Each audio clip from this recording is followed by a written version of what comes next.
super hot? Yeah, super hot. Like a Super 10? hot. Yes. Like you'd cheat on your wife? Well, fiance, and no. Oh, yeah. If she was hot enough, you would. I'm starting this now. Look how quiet. Now mine's like super fucking quiet. Do you know what you're doing? How about you suck dick, you son of a bitch? Are we live? Yeah, we're live, but I'm making sure that my shit fucking matches yours because you got the super higher fire fucking hot mic and mine's not. Maybe because this one's like 10 times bigger. All right, welcome back, you fucks. It's another episode. So this is episode 4 or 5? It doesn't matter anymore. No. We're starting to upload them, so they can figure it out on themselves. Yep. This is Screams for Relief podcast. This is Chris, and my co-host is Stepan. Steven, spelled with a PH. It's French. It's fucking awesome. Not with a VN. Don't call me Stevie either. I don't appreciate that. Have you ever seen that meme of that dog that's he's got like fucked up teeth? And it says I went to... Oh, yeah, Stephen. You know how Steven many with people... a PH? You know how many people show me that picture a year? You're literally stored in my phone. It's a lot. Like when I went to Stephen. go to call you or text you, I go to the S's. I'm like, oh no shit, it's PH. So you end up fucking yourself when you're trying to find it. Yep. So it's literally PH. That's funny as fuck. E-T-E-N. Yeah, no, so many people show me that picture. They're like, hey, have you seen this? I'm like, yeah, of course I've fucking seen it. I've seen it a million fucking times. But like people will call you Steve. Like someone will be talking to work and they'll be like, yeah, I let that go. That doesn't bother me. But I correct them because it's the same. Listen, it's the same thing with when I'm at the doctor with my wife, and my wife's name is Rochelle. Rachelle. What do they say? Rachel? Rachel. And she's heard it her whole life, so she doesn't even correct him anymore. And I'll go, no. Okay. Do you mean Rochelle? There's not a Rachel here. But like, I don't remember. Oh, Mike calls you Steve all the time. Ryan? Yeah. Yeah. Or just little buddy. He calls everybody little buddy. And I go, little buddy. I told him the other day, I said, you know he hates that shit, right? Yeah, but I don't though. It doesn't bother me anymore. And he's like, what, his name? I said, his name's Steven. It's not Steve. I said, Steve Smith is a serial killer. That's the kind of person. Yeah, now that's a Steve. Yeah. There's a difference. Yep. He's like, oh, I didn't know. I'm like, well, now you do. Oh man, so what's going on? Anything new and exciting?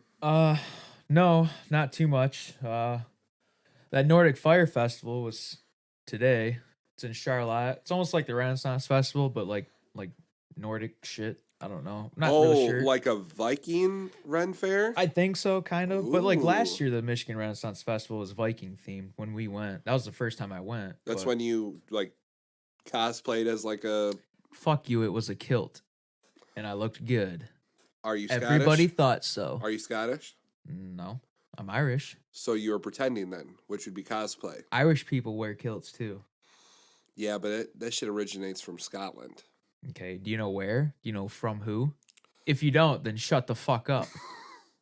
From a very long time ago. I thought so. The Highlanders? The Scottish Highlanders? Yeah. You're 100%. Dude, that Highland... Actually, wasn't it like Scottish Guard, I think? Was when it started. The Highland Games that they do in Scotland, I'm gonna go to so bad. You ever seen that? No, I don't want to. I don't care about watching somebody throw a log. No, I want to go there and do it because it's like an open. Oh, do it. Yeah. Oh. Like it's an open. That'd be kind of cool to do it. Yeah, I mean. Yeah, watching it's got to be boring as fuck. Like from an outsider's view, that's not native to that area. It'd be pretty boring just watching people do all that weird shit. But no, that fire festival's today, and I wanted to go, which is the whole reason why I took today off work. But now the fucking woman's like, well, I don't even know if I'm going to go. I'm like, all right, well, and she denies this. But I'm like, the whole reason why you talked about taking today off, and I would take today off too, is because we were going to go to that Nordic Fire Festival. She's like, no, that's not the case. I'm like, yes, it absolutely is. Otherwise, I wouldn't have taken it off. I would have just gone to work. So what'd you take the day off for then?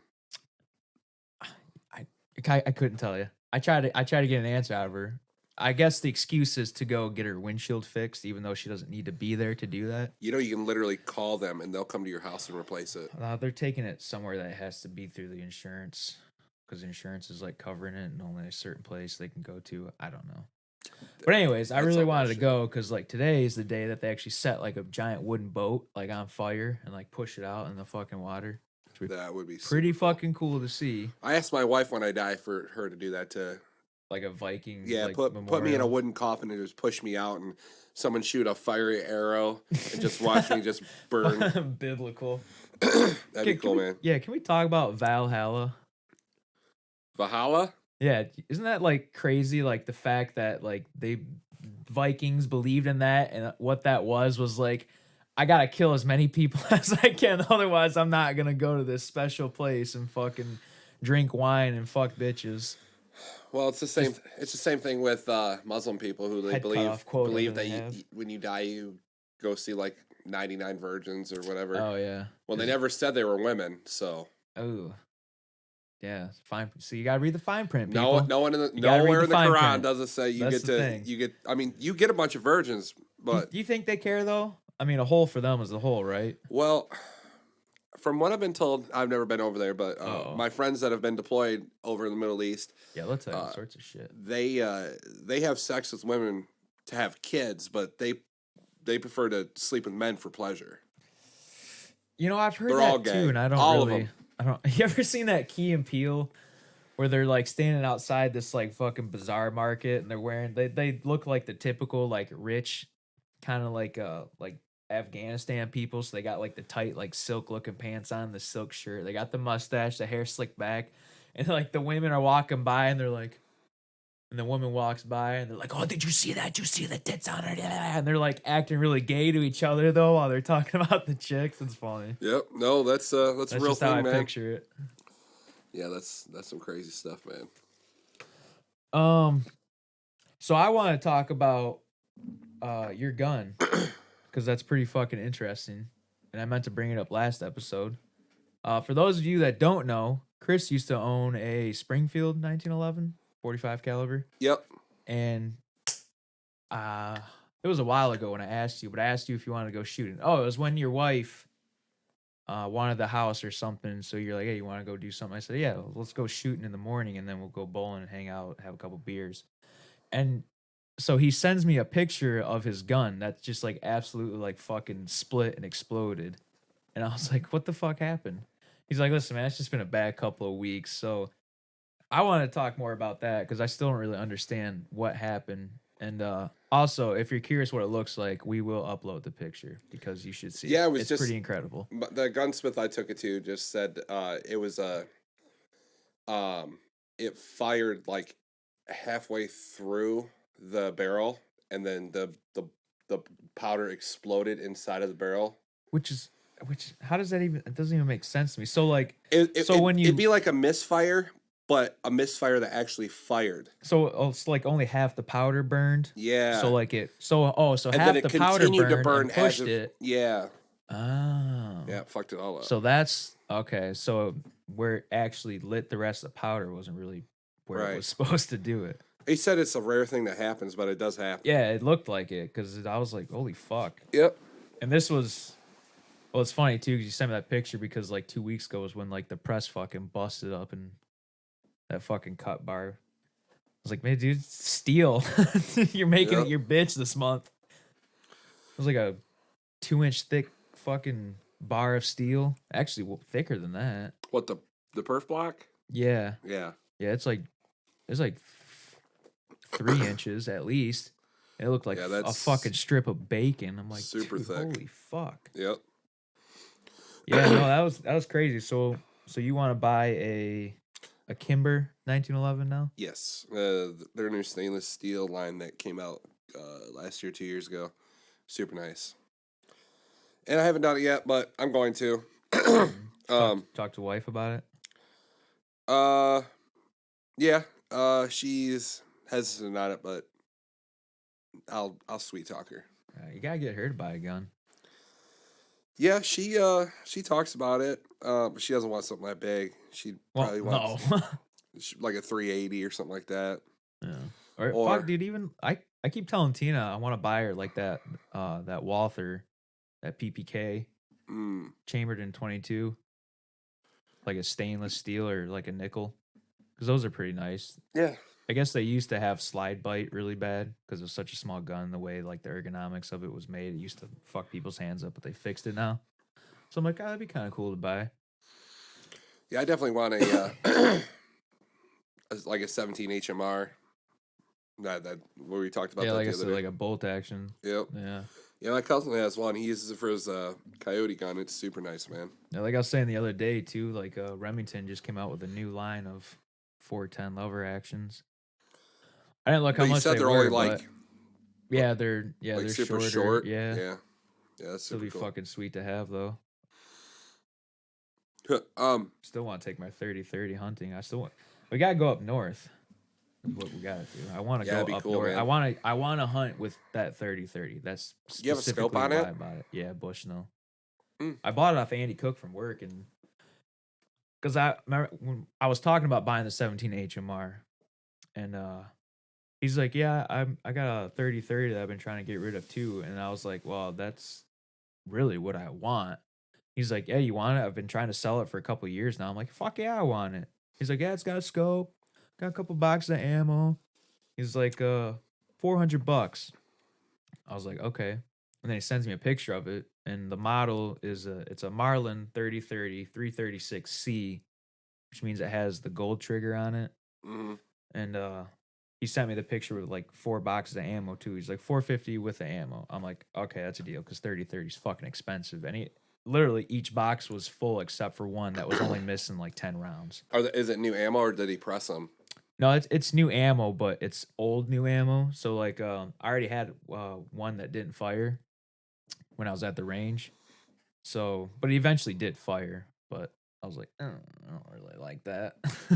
No, when it misfires like that. Yeah, well, I wasn't even thinking either because I just like quickly like racked it out. I'm like, it's like don't tell anybody. He's like, because the primer when it misfires like that, that primer is ready to rock and roll. I mean, you could just drop it off the counter. And here I am ejecting. I felt like a fucking dumbass. I'm like, oh fuck. Yep. But no, you could tell it was old. I tried to use that ammo up first because you could tell it was older.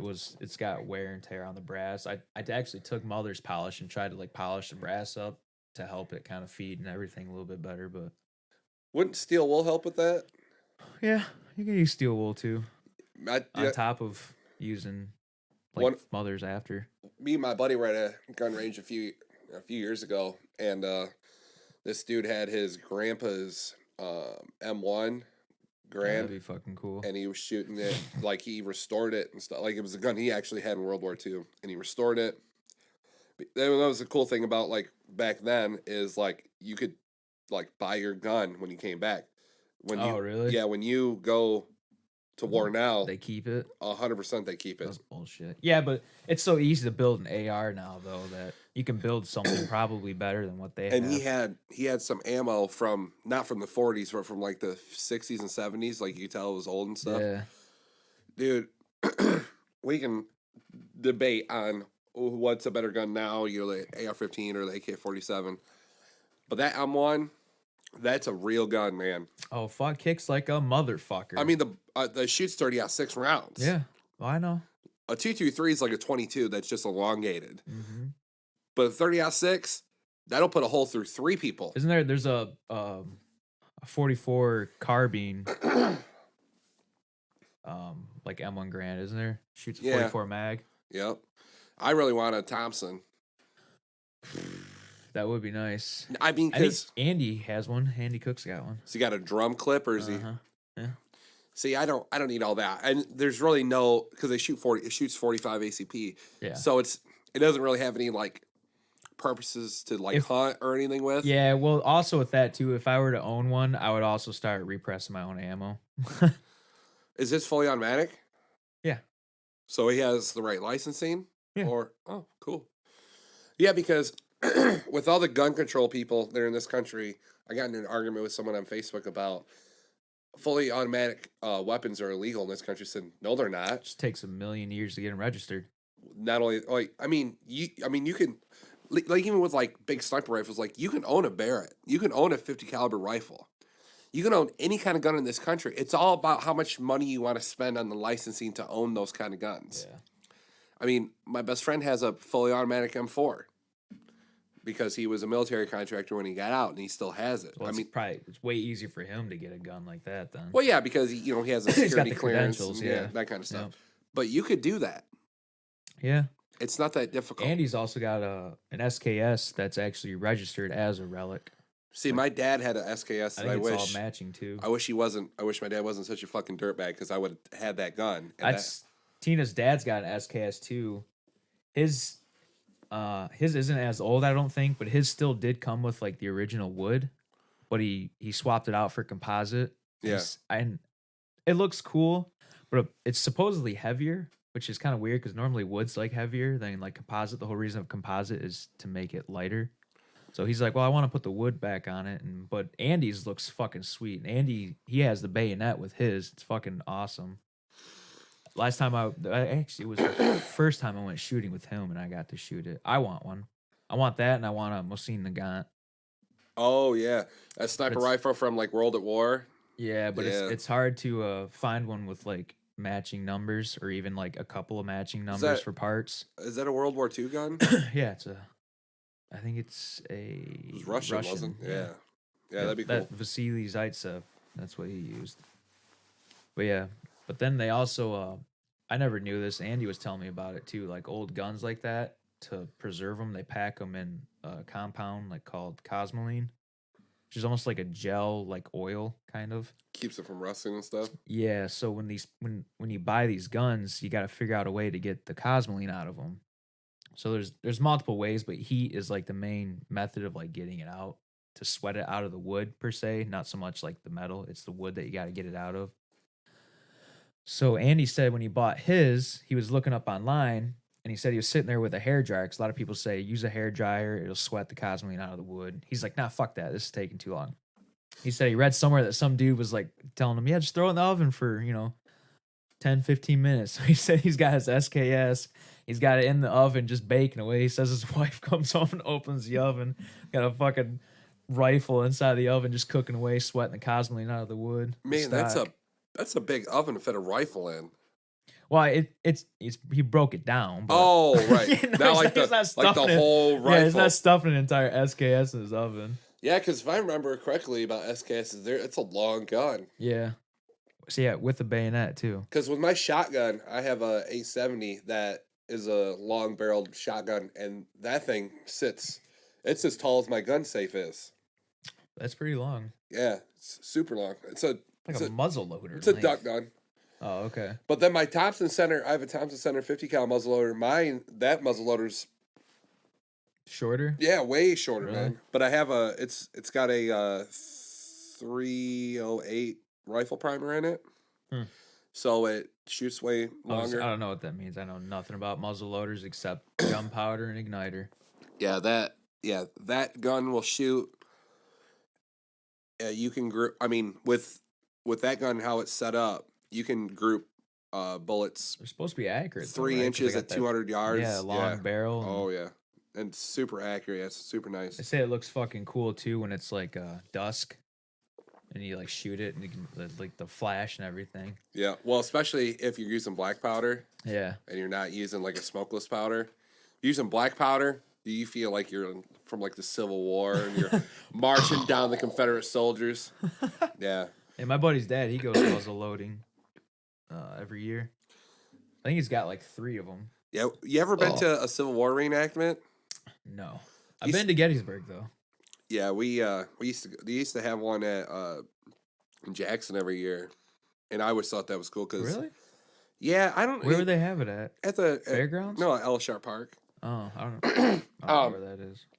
It's like the big park that's. I don't hang out Jacktown. It's a fucking slimy hole. It didn't used to be when I was a kid though, man. It used to be a decent town. I mean, it was still kind of crappy. Pictures of the Westwood Mall on Facebook from like the 50s and 60s where it just looks beautiful, and now it's just some shithole run down by fucking white trash and like Francis Street where that's like where the hood is.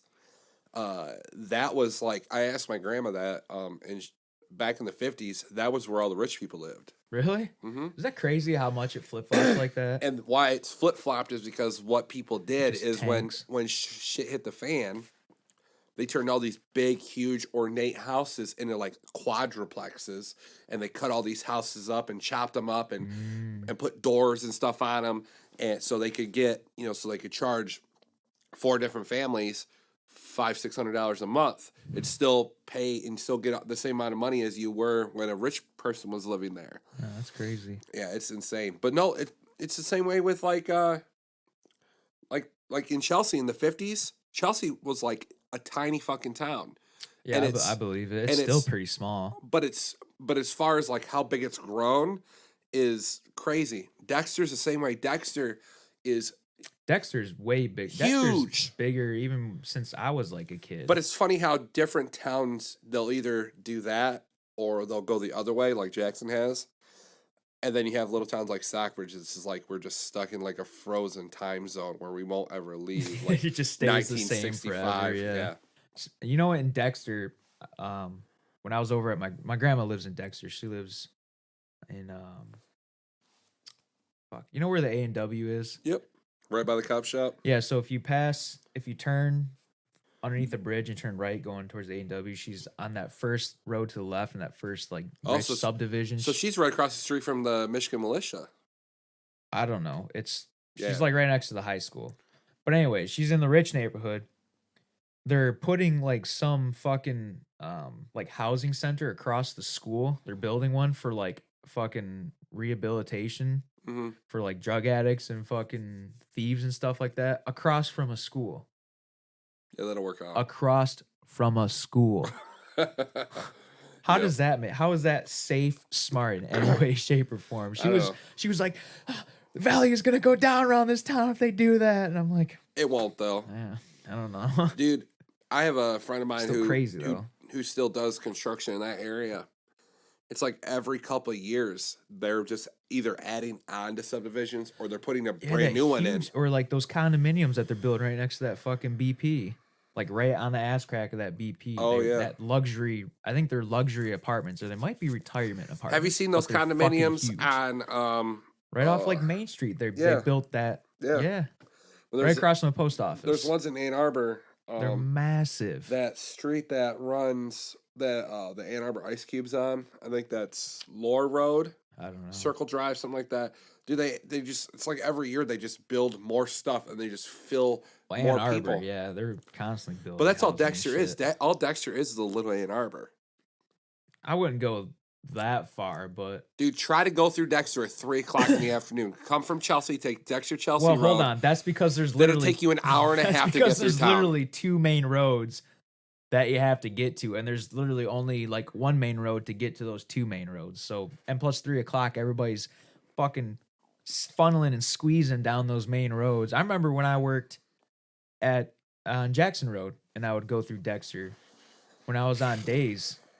Yeah, how long did it take you to get home? Well, a long time. And then when I was working on South State Street at Edwards Brothers before it closed, I'd go up the highway at Jackson Road. Or not Jackson Road, Dexter Baker Road, whatever. And it would lead down that road, and I would have to go to that stoplight and turn left. And if you didn't get over like a mile ahead of time, like where the left turn lane would be, you'd just be fucked. Yep. Everybody drives like a fucking asshole. Well, it was like that on Jackson Road because when I was living in Ann Arbor, it was like 2009. Jackson Road has that 4-lane, like 1-way street now. Yeah. When I started living there, they started construction on that, but at that time it was just a 1-lane road. But it was a clusterfuck because when I was living there, they were doing construction, so like they'd close half the road off for like 2 years. For a long time. For them to do all that. And it's great now, but no, that was a pain in the ass.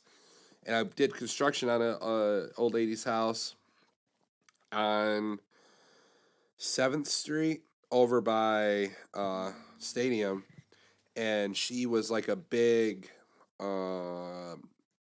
executive for Target or no Kmart. She was like a 9-year-old woman. Well, yeah, she was very wealthy. She had these pictures in her basement because we were doing a waterproofing job on her house a long time ago. She had pictures of State Street, like before it was from like, the 50s. Yeah, and it's literally a dirt road. Like the road. That's awesome. Like so when you get off the highway, I mean, that was even before 94 was even built then. But where you get off the highway and you would turn left or right, everything right, like where the Wolverine rental place is Just and wasn't everything by the there. airport, it was gone. There was just a dirt road. And then it was just a 2-lane road, but there's literally nothing there. Isn't that, I think about that when I go through like any little town. I'm like, I think about what it was like way back then when it was just like a patch of dirt road, Yeah. 3 I mean, buildings, we have and a couple troughs. I mean, we have pictures of Stockbridge Stockbridge was founded in like pre-Civil War, 1860, 1855, something like that. Literally the brick buildings when you drive through town and you hit town square and you see like where all like the local shops are. All those buildings were built in the 1850s and they're all original. Yeah, they look original. Yeah. And like that there's a Civil War monument to the east of, like if you're driving towards like Lansing, it's on the east side of the road. That was built in like 1865 and it's never moved. But like Stockbridge is weird because a lot of old towns like Weberville or any small town that's around here, normally when you get to a small town you have these parking like where our parallel parking would be. Yeah. They don't have parallel parking, they have like pull-in spots. And that's where people like park their horses. Yeah. But for whatever reason, we didn't do that. We actually got away with parallel. Yeah, but no, like if you were to stand at the stop sign and look at the town hall, and you would take a picture in the 1920s, and you take a picture in 2020, the same, it's exactly the same.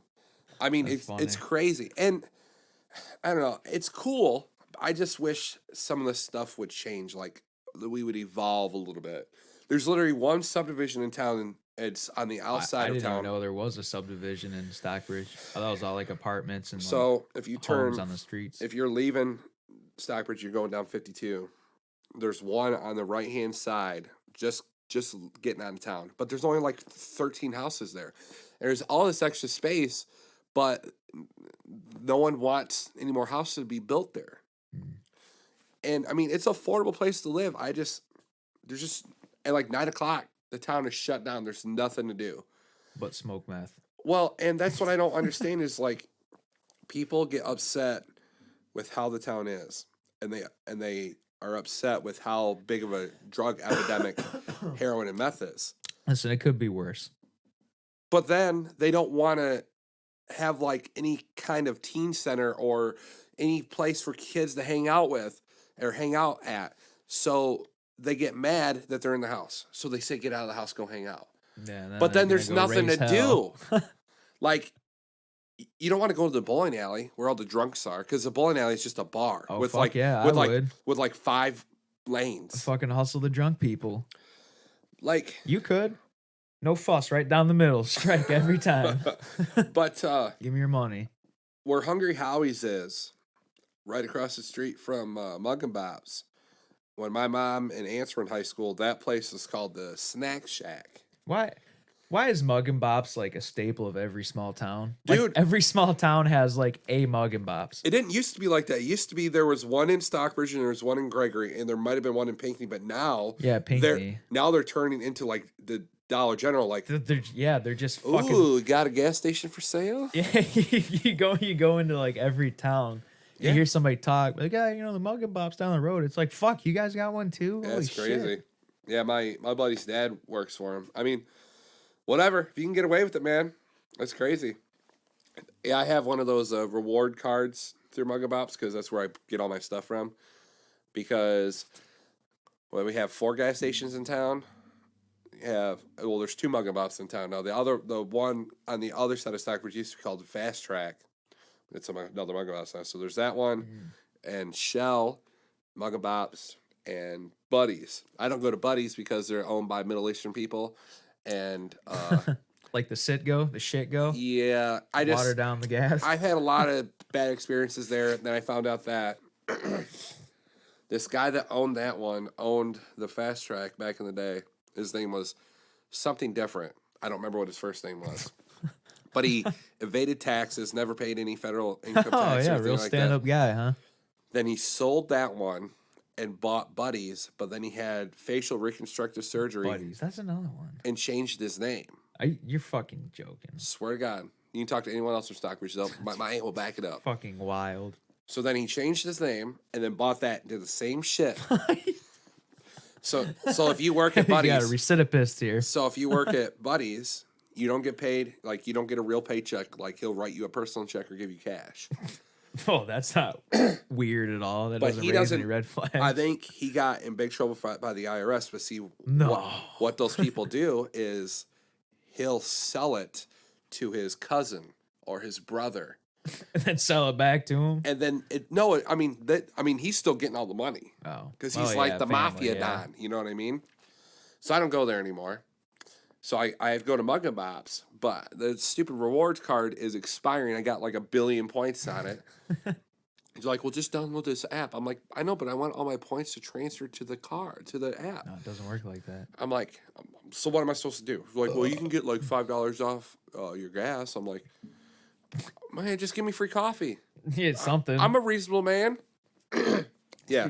Speaking of the IRS, you started watching Better Call Saul season 4?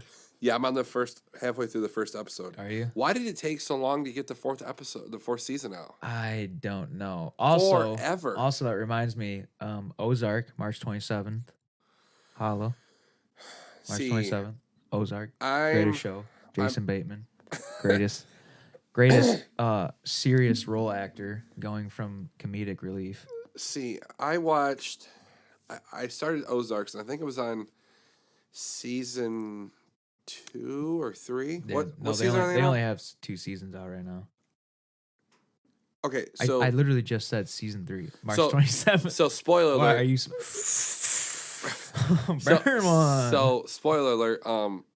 Where is it when he actually kills the dude? What dude? The guy that was paying him to do all the stuff. Remember, he came over to his house to they were gonna have a little conversation, and he killed him, and then his boss, the girl, came over to his house. I honestly don't remember. It's been so long since I watched it. Yeah, I don't think I finished it because it kind of got kind of wacky after that, so I kind of slowed off. It got fucking awesome. Season 2 closed fucking really he's taking over in season 2. He's building his own business. And see, I didn't know this. It's the casino shit that he gets into. Yeah. The end.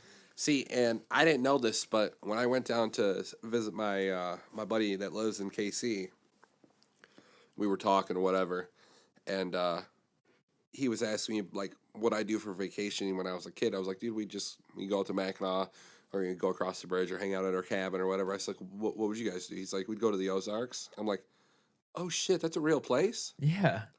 I was like, he goes, yeah, it's like an hour away from here. Yeah, he's like, that's where everybody went. I was like, dude, I watched this show, the Ozarks. I thought that was just when I thought it was like Middle Earth, when the world floods, that's where you're supposed to go because it's the highest point and it won't flood. The Ozarks. Huh? No, but I was like, so that's a real. I kind of blew my mind. I was like, huh, that's cool. That's funny. Now I brought up the IRS thing because he gets a cell phone manager job in a cell phone store. And I'm watching the scene, and it's the store is fucking dead ass empty. Nobody's coming in, and I'm thinking about today, isn't it? Don't you think that'd be the most awful job to have to work at a cell phone store, other than Sprint maybe? But even working at Sprint, number one, nobody ever goes to a fucking cell phone store, at least anymore. You think so? Fuck. And the only time that someone does is to fucking scream and yell at you. So you're literally sitting there alone, bored, and then when someone finally does come in, hey yo motherfucker, turn my shit back on. And it's like whoa, sir. So hold on, because I'm very caveman-esque. How do you buy a cell phone? How do you buy a cell phone? Online, dude. Okay. It's the future. That's right, you don't own a computer. We just established this. You're a fucking caveman. You still hurl your shit at walls. Yep, just like that. Hunter and gatherer. No, dude, I mean, no. I had a friend of mine that he sold cell phones. Well, he went from selling cars to selling phones. He sold phones for 4 or 5 years. Man, he made all kinds of money selling cell phones. Yeah, 4 or 5 years ago. Yeah. And Nowadays, it's all a computer system. You just type in pay. I don't ever have to go to a store because I have my plan is the iPhone Forever plan. So whenever the new one comes out, I have the choice to automatically upgrade. So I just click upgrade on my web page do you for pay my more? profile.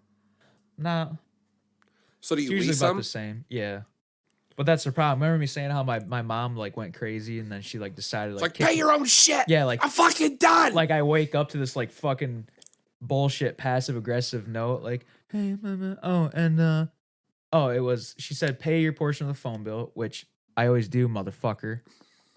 And then after that it said and please find your own plan and pay for your own phone bill.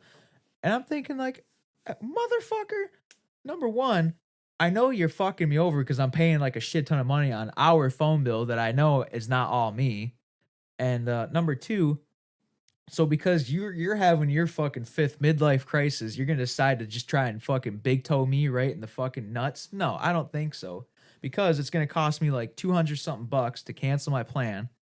I have to give my phone back because it's leased. You can't transfer it? My phone? Yeah, like if you wanted to stay on Verizon. And no, this is Sprint's phone. I literally would have so, to. So you have Sprint. Yeah. So what if you got your own Sprint plan? Could you still keep that? I was curious how that worked. Yeah, but the point is, I would still have to cancel the plan that I'm on now with my mom, which would cost me like $200, and then but they would still probably make me give this back as like protocol procedure. Yeah. And then you always buy it outright. Yeah, you for like $1,100. Yeah, I was gonna say you got like $900 just hanging out of your back pocket because I don't. Well, let me ask a question: is your dad on this plan? No, him and my sister are on their own plan. Funny how that they don't works, have any problem. Oh yeah, princess, you need dad to pay your bill. Yeah, my sister's on my mom's plan, and this is my middle sister. My youngest sister still lives with my mom, but they barely speak. But me and my middle sister, we haven't talked to our mom in like 6 months, something like that. Hello. And so my sister is still on my mom's plan, which is fine, and she literally doesn't pay anything on it. Like doesn't give her any money. My brother-in-law, he's on his mom's plan. I'm pretty sure he doesn't pay a fucking thing. And she just. Oh, sorry. The last time she talked to my sister Kathy talked to my mom was when they both had to go up to the Sprint store, and she only needed my mom because she had like the credential sign or something. Yeah. So she get a new phone, and so she got a new phone, and then like just didn't talk to her anymore. God, that's awesome. But I don't know. I was thinking about getting you said the S12 or whatever, the S20 or the Pixel 4, but because I don't have like a normal carrier, I got to buy the phone out. You can lease the phone outright through Google and just transfer it over. I don't know. I mean, my phone I have. You don't want to deal with all this shit. It's fine. I want what you have. Yeah, I'm getting to that simple. point. Yeah, I'm getting to that point. When I was watching Better Call Saul and he had the flip phone, I'm like, damn, that looks kind of nice right now, actually. The only thing I don't like about this phone is the phone's only a 32 gig, and it's just not enough space. Yeah, that was my problem when I bought this. Mine is 250 gigs. That's all kinds of space. Yeah, I still have 130 something gigs left, but I got a fuck ton of pictures and videos on here though. Is that you have enough space for your gay porn and stuff? Or is it kind of running out? Hentai, dude. I told you, I knuckleball some hentai every day. What'd you text? Like religion. What'd you text this morning? Wakey. Hands off, Snakey. And you're like, I'm already up. I'm like, yeah, I figured.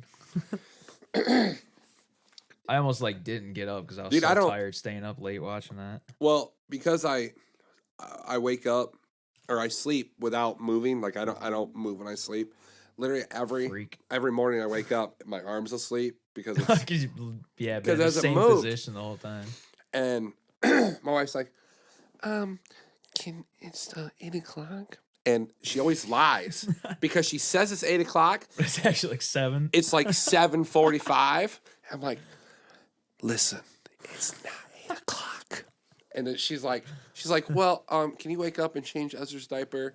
Because I have a 4-year-old son who, we're working on it. And he'll literally, like, sometimes he pees, and once it's summer out, 4-year-olds in the diapers aren't. Yeah, it's not weird. But I'm like, I'm like, all right, well, just give me a second because my arm's asleep. And she's like, well, his diaper's wet right now. I'm like, I literally I can't move my fucking arm. I don't think you understand what I am saying. Like, you ever woke up and your arm's asleep and you literally can't move it, so you just Yeah, gotta like yeah, dead yeah. roll your shoulder. Dude, I have this like fucking crazy fear. So when I sleep, sometimes I sleep with like my arm above my head like this, and it falls asleep. Or when I wake up and I know it's asleep and I can't move it, I have this crazy because like I know like my shoulder will like move it to where it'll flop down, but I have this fucking stupid fear that if I do that and like It's gonna hit yourself in the nuts. no. Like it'll flop to the edge of my bed, you know? Like here's the edge of my mattress, and my arm will go like this and it'll like fucking break because I'm not like because I can't like control how fast it's going down. I'm telling you. That's like an irrational fear of mine. And like one time, so now every time my arm's asleep and I wake up and it's like that, I literally like grab it with my other hand and I bring it down to like my chest and I'm like, and that's what I'll do is I'll like when my arm's asleep and I wake up, I'll literally pick it up with my one hand and like go like this and it'll flop like a limp dick, you know? Fuck yeah. I get so scared. But what I hate is when after your arm, I don't know, wakes up, if that's what you want to say, but it's in that like tingly stage, and then like my son will like come and jump on me, and it just hurts so bad because it'll like move everything. Whoever like came up with the depiction of like white noise on a TV as like your arm falling asleep, they're a genius because that's like the exact way of describing it. Oh yeah, yeah, like how it feels, that tingliness you're talking about. Like you picture like an empty channel on TV. That's like exactly how like I picture. What's that scary movie with? Is it called White Noise? You ever seen that? It's like from the early 2000s. I don't think so. Yeah, I think it's what it is. Who's in it? Dude, it's such a long time ago. Like same kind of era as like The Grudge. Oh, speaking of movies and like thinking about like actresses, because when I said who's in it, I just automatically think about hot actresses. White Noise, 2005. So, question of the day. I didn't do one last time. I thought you did. No, I don't think so. I think you're losing your mind. No, listen, you literally just told me before we started recording this that you don't remember even what we talked about the last episode. Nope, sure don't. 100% no. That's what you get for having brain surgery. Michael Keaton. Oh, really? Chandra West. Sandra. Came out 2005. Yeah, I didn't watch it because I don't like scary movies. Pussy. Not shit that actually happened in real life. We talked about that at work. The Annabelle doll. But anyway, so what's your question today? So if you could ultimately choose a female actress to like marry and live your life with, but what it boils down to, the question is, if you could pick a female actress to have sex with for the rest of your life, who would you choose? Scarlett Johansson. Really? Have you seen her? Yes. Okay. Well, I have. All right. Two. Give me her or Jessica Biel. Okay, I was gonna say give me three because I have my three. Can I make a hybrid animal where I can pick and choose certain animal, certain features? This isn't Build a Bitch. No, just give me. So I want like Rachel Rice cooking. I want Jessica Biel's tits, and I want Scarlett Johansson's ass. So. Yeah. Okay. So Scarlett Johansson or Jessica Biel. Okay. A third one? Yeah, give me three. Kate Upton. Kate Upton? Why does everybody think she's? Because you're a baseball guy. That's why all the baseball fags think that Kate Upton's hot. Have you seen her? Have you seen her from the waist up? Man, from the waist up. Plain Jane paper. I mean, she doesn't really have an ass, but she's all right. She got some big fun bags, but yeah, super big. Okay, and but she's super funny though. Like she's ditzy and like it's like, oh yeah. Oh, so you get like trick her. Oh, so like we talk about tricking chicks into licking their butthole. Yeah, you can get her with that 100%, corner. Oh yeah. My three would be Margot Robbie. I don't know who that is. Are you fucking serious? Wolf of Wall Street. Oh, okay. The Duchess. Okay, all right. Yeah. Or she's more well known from My Name Is Earl. She plays Joy. Oh, okay. Yeah. Super hot. Fucking smoking. So Margot Robbie, Scarlett Johansson. No, you can't steal mine. No, mine. Listen, that was going to be my first choice already, okay? You're not the only guy that fucking has wet dreams of Scarlett Johansson. So Margot Robbie, Scarlett Johansson, and then Kate Beckinsale from Underworld. She British? Or I think so. Yeah, see, that's a turnoff. Dude, you don't even know what she looks like. I know you don't. No, I know who she is. No, you don't. You're fucking. Was she the same one that's in Pirates of the Caribbean? No. Or was that No, you're fucking. You don't know what the fuck you're talking about. I know who that is. Yeah, she's got a big nose. She's No, blonde. no, Yeah. no, dude, no.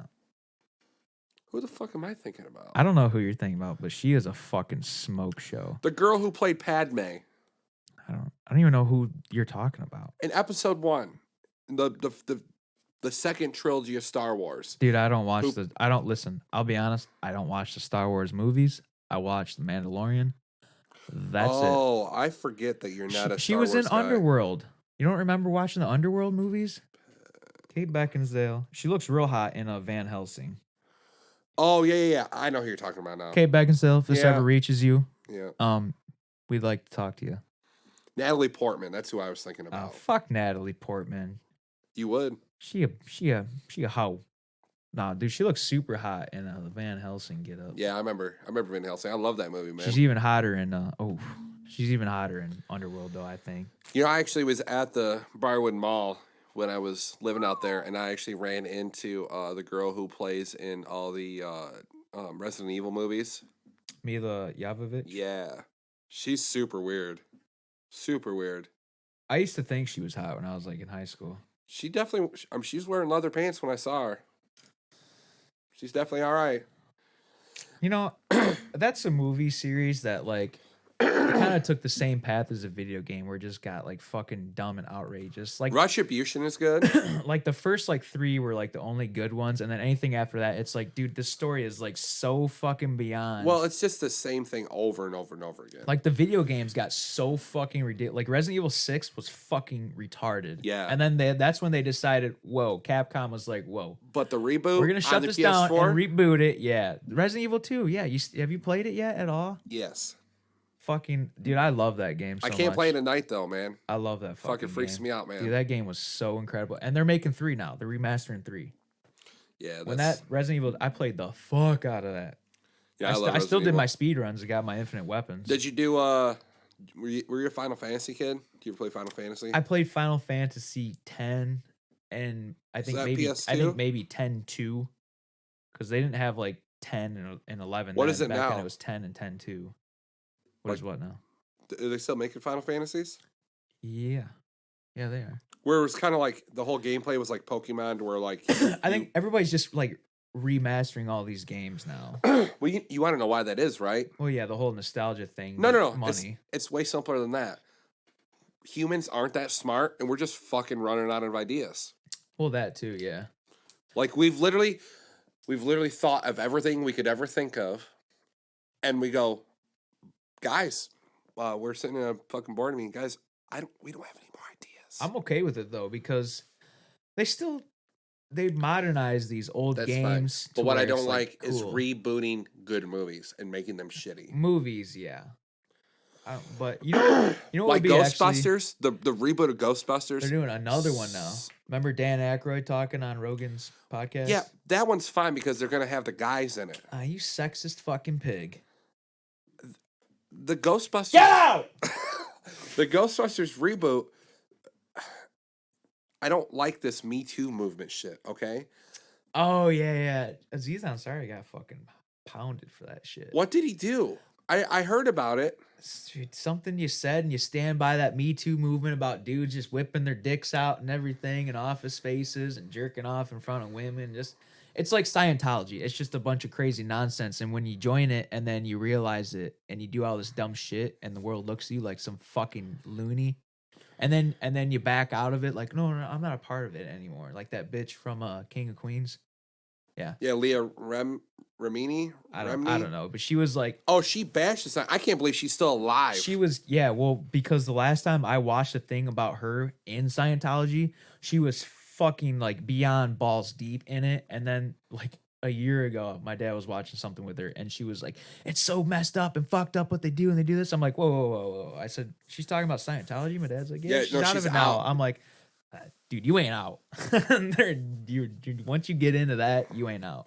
Once you try to rebirth the Antichrist. What's weird about Scientology is you and I can debate religion all day long on what's true, what's Listen, not. Scientology is not religion. It's a fucking madman's cult. So the person, by L. Ron Hubbard.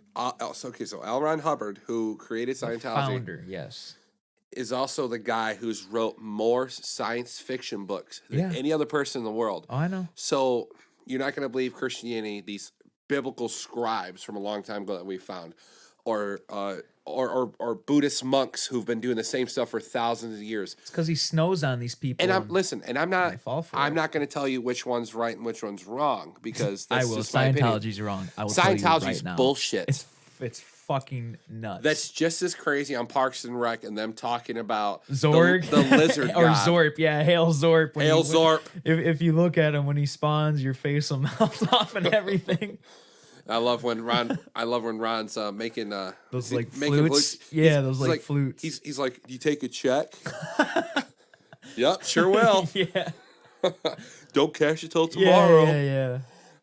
But no, funny. and see, and then it gets into this whole argument about what the difference between a religion and a cult is. And listen, Scientology, there's some dead giveaways. People. Scientology is a cult. When you can't walk into the building, when you're just a normal person, you literally can't find out any information about Scientology until you give them money. Yeah. That's a fucking cult. Yeah. What's Creed say from The Office? He's like, make more money as a leader, you have more fun as a follower. Me and my wife were talking about joining a commune, like just joking.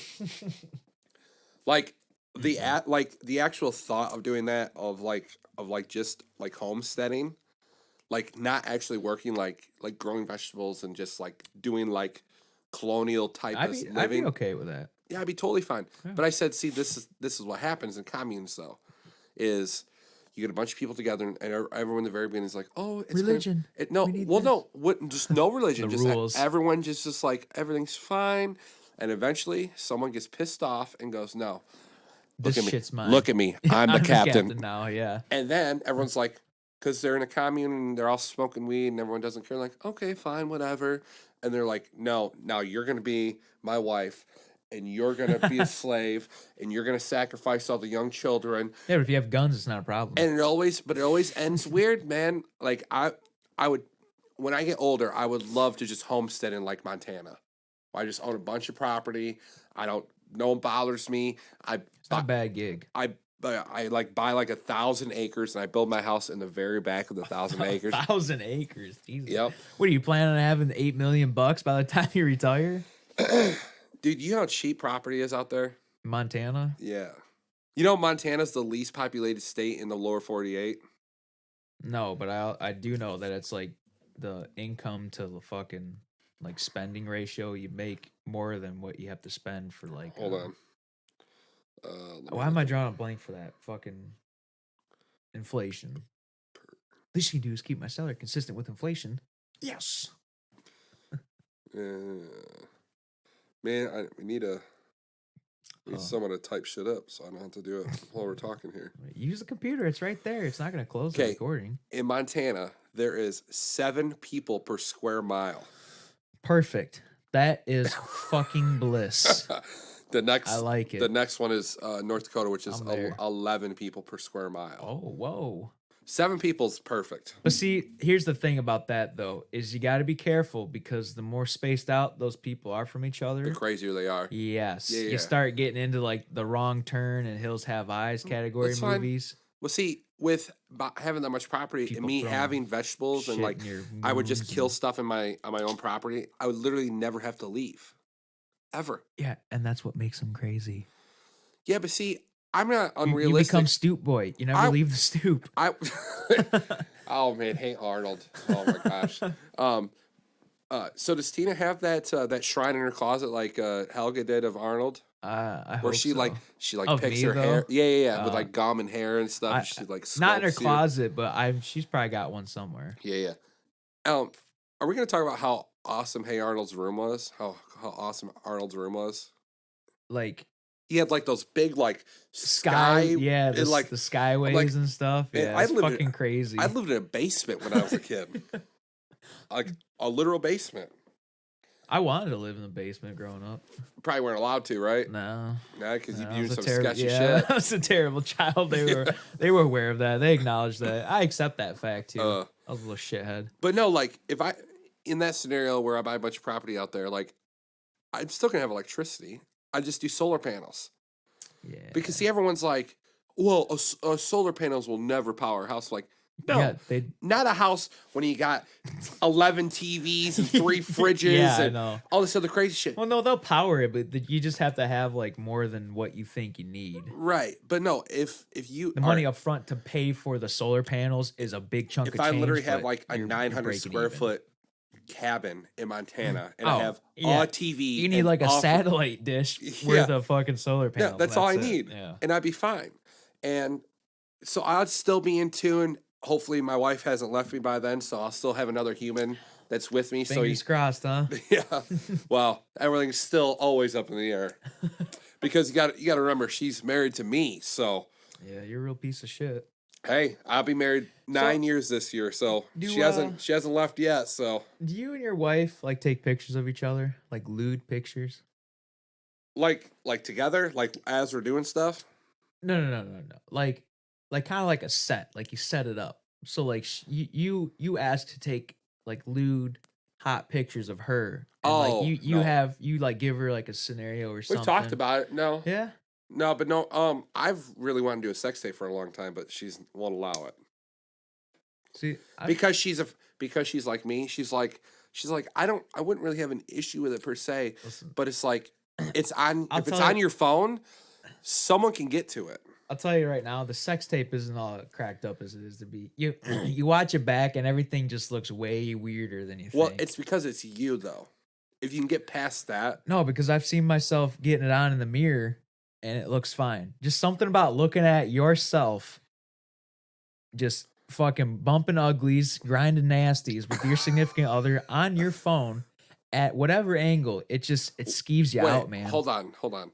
If you jerk off to a homemade sex video, are you gay? Fuck no. I mean, you're getting off by watching yourself get off. You're already touching yourself anyways, so it's the same thing, except you're just watching a video of somebody helping you get off. How's that gay? That's not gay. I'm not saying, I'm just asking a question. That's all. Anyways, I only asked that question because that's recently I have. Well, you saw when I like opened up my phone the fucking background. I mean, that one's not like a dirty one or anything, but the other one was kind of dirty. You didn't see the other one. Well, just briefly for a second. I think it's really hot, like when a chick wears like just your shirt, like a button down shirt or something, and like that's it. Well, she came over with like a flannel, and that was like just it. And I'm like, oh, hold on, so let me get some pictures. And like normally she's like, no, fuck off, but then like for some reason out of the blue, like I wasn't prepared for it, and she was like, oh, okay. I'm like, oh shit, hold on. Yeah, I was like, oh, okay, all right. I was like, all right, well, like get on the bed, like try like do some dirty cat, stuff like this. She was like all awkward, and then like, and she's on board with all this. Oh fuck yeah, yeah. Listen, her and I have a very healthy relationship. You sprinkle some shit in her drink? Fuck no, I don't have to, man. She loved that. She like the way my dick tastes. So she's like on the bed, like trying to like pose and everything, and she's like, I just can't get comfortable. And then like, remember that sword I bought? Yeah. I'm like, that's the picture I saw. Yeah, I said, it'd be kind of fucking badass to have you like posing kind of like lewd with like that fucking Imperial sword. She's like, oh, okay. I'm like, oh. I said, all right, yeah. So I like had her stand in front of my fucking TV stand, like try to get her to pose good. And I finally got some good poses, took some pictures, and I was like, yeah, this is kind of badass. And then she's like, your turn. I'm like, what? Say what now? I'm like, huh. And like in my mind, I'm like, I'm okay. That's fine. Whatever. I said, whatever you want, because like, even if it's just something simple like letting her take a picture, as long as she is open with it, it gets her more comfortable and more like attracted to me is what I care about. As long as she still wants to keep fucking me and take care of me, yeah, okay, fine, whatever. I'll take a couple poses for you. It's just weird for men. I think that's a double standard. I don't. Well, the only thing she really had me do, because I have my whole Renaissance outfit already for this year for the Renaissance Festival. So I have like my pants, my expensive, my real boots this time. I got like my belt, my fucking sword, my cloak. And she's like, so so just the cloak and the pants. I'm like, all right. And she's like, and the belt. I'm like, well, why even pants if you're just gonna like take the picture of them up? Or she's like, no, because I'm gonna get some of your body. I'm like, okay, so like put the pants on, I put the sword belt on with the pouches, and I'd fucking put the sword in the fucking frog, which is what they call it, that holds like the sheath in your sword, and then I have my fucking cape on with no shirt on. So she's like taking pictures of me doing that. I was like, it's not so bad, I think it's healthy. I think it's good. It makes you more like comfortable with each other. Yeah, no, for sure. My thing is like with women, like you can take a picture of their ass or like their side, and you get like side boob or side front boob. See that? Or that's my side front. Boob. But like a dude, it's like it's got like shoulders, chest, abs. Well, yeah, that's all they care about, though. Yeah, that's all they care about. But see, I see women. I've heard women talk about guys' asses like if they're wearing tight jeans. I'm like, but why? Like, why? I don't know. Tina always says how much she likes my ass. I'm like, dude, I don't even have an ass. So I mean, what are you looking at? Is she into pagan? Is that what you guys are into? Nah. Me, if I was like drunk one night, I'd let her. No, I wouldn't. No. No, I'm not. I'm not into that.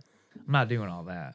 Does she? She can snap a couple lewd photos of me. That's about it. Does she do ball action when she's giving you handy or a blowy? Yeah, sometimes. She ever do a drive by? Did she ever do a drive by? No. Does she? Has she? No, she jokes about it. She does drive-bys with her hands though, which like freaks me out. I'm like, whoa. I said, you get real close to my asshole there. I said, that's like that's my no square. Don't touch me there. You ever get one of those involuntary like one of those? Like, whoa, whoa, oh, dude, of course I have. Dude, I twitch all the time. She does it. She like laughs and giggles. I'm like, okay, yeah, I'm gonna get you. Yeah. Oh yeah. Yeah. Yeah. No, my wife's never done that in the intimate moment, but she'll like do one of those credit card swipes while I'm just standing like, whoa, hey, whoa, just like that. The credit card swipe with her hand. You know what I'm talking about? See, I'll do this that. body pays the bills, baby. Yep. You can't touch this. Is my temple. You respect it. This is precious cargo, man. Respect this. That's fucking hilarious. Speaking about fucked up shit, do you know who Harvey Weinstein is? Yeah, the rapist. Yeah, the like the movie producer, director and stuff. Yep. Yeah, he's going to jail now, right? For a long time. Yeah, but he got a bunch of charges dropped because he's Harvey Weinstein. He'll be out. Or no, he'll be dead before he gets out. Well, he'll probably get Epstein, yeah, for sure, because he's gonna start, but blabbing his mouth. But you know what's so weird about that is, celebrities like 2-3 years ago, like when they were getting like Oscars and what are the other ones? Like Grammys and Oscars, Academy Awards, poorly made fucking trophies. I watched on How It's Made. I didn't mean to interrupt you, but I just thought it was interesting. But these same people that were thanking Harvey for like letting them get into movies and starting their career out are the same people who are like slut shaming him. Oh yeah, it's like, no, bitch, you were sucking my cock like 4 years ago to get into this 4 days ago. So you're gonna hate me now? No. See, and that's what's so weird about the whole Hollywood thing. Like, it's an elitist fucking back and forth thing that they have. See, that's what's so cool about. Like, I would never want to get into it. That's what's so cool. I'd like to be an actor, but Kevin Smith, who does Jay and Silent Bob, like that's why the Jay and Silent Bob reboot was completely separate. He literally does his own thing. He made that movie from his own money. Yeah, and he toured and did shows to promote it. Yeah, and that's what he said. He said instead of just doing like one big showing, he would literally traveled the states. Yeah, which is cool. It was fucking awesome. Yeah, I think that is super cool. But I haven't seen it yet, but I want to. Yeah, because did it come to Michigan? Yeah, I think so. I just don't remember if it did or not. He was in Toledo. Oh, that's only like an hour from here, so that's not that far. Which, when he was talking about it on Rogan's podcast, he said Toledo is the swingers capital. Did you know that? Yeah, Toledo, Ohio. I don't doubt that because Toledo's they have a very large gay community. So really, Toledo, 100%. It's like the San Fran of Ohio. Yikes! Was it? Whoa! It's the Saugatuck that we talked about. Yeah, that's like I remember we were at work and there was like a coupon for Saugatuck.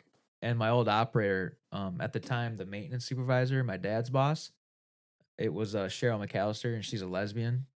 and we like made the joke that we should like slide underneath like her maintenance office door, like give it to her, Saugatuck, because I was like, go, oh, what is it? Said "Go Girls Saugatuck," and it was like a promotion card and a coupon card for like all the women that go there for that time of the year. See, every year we then we were looking it up online, having a big laugh. See, every year me and my family we go on a vacation every year.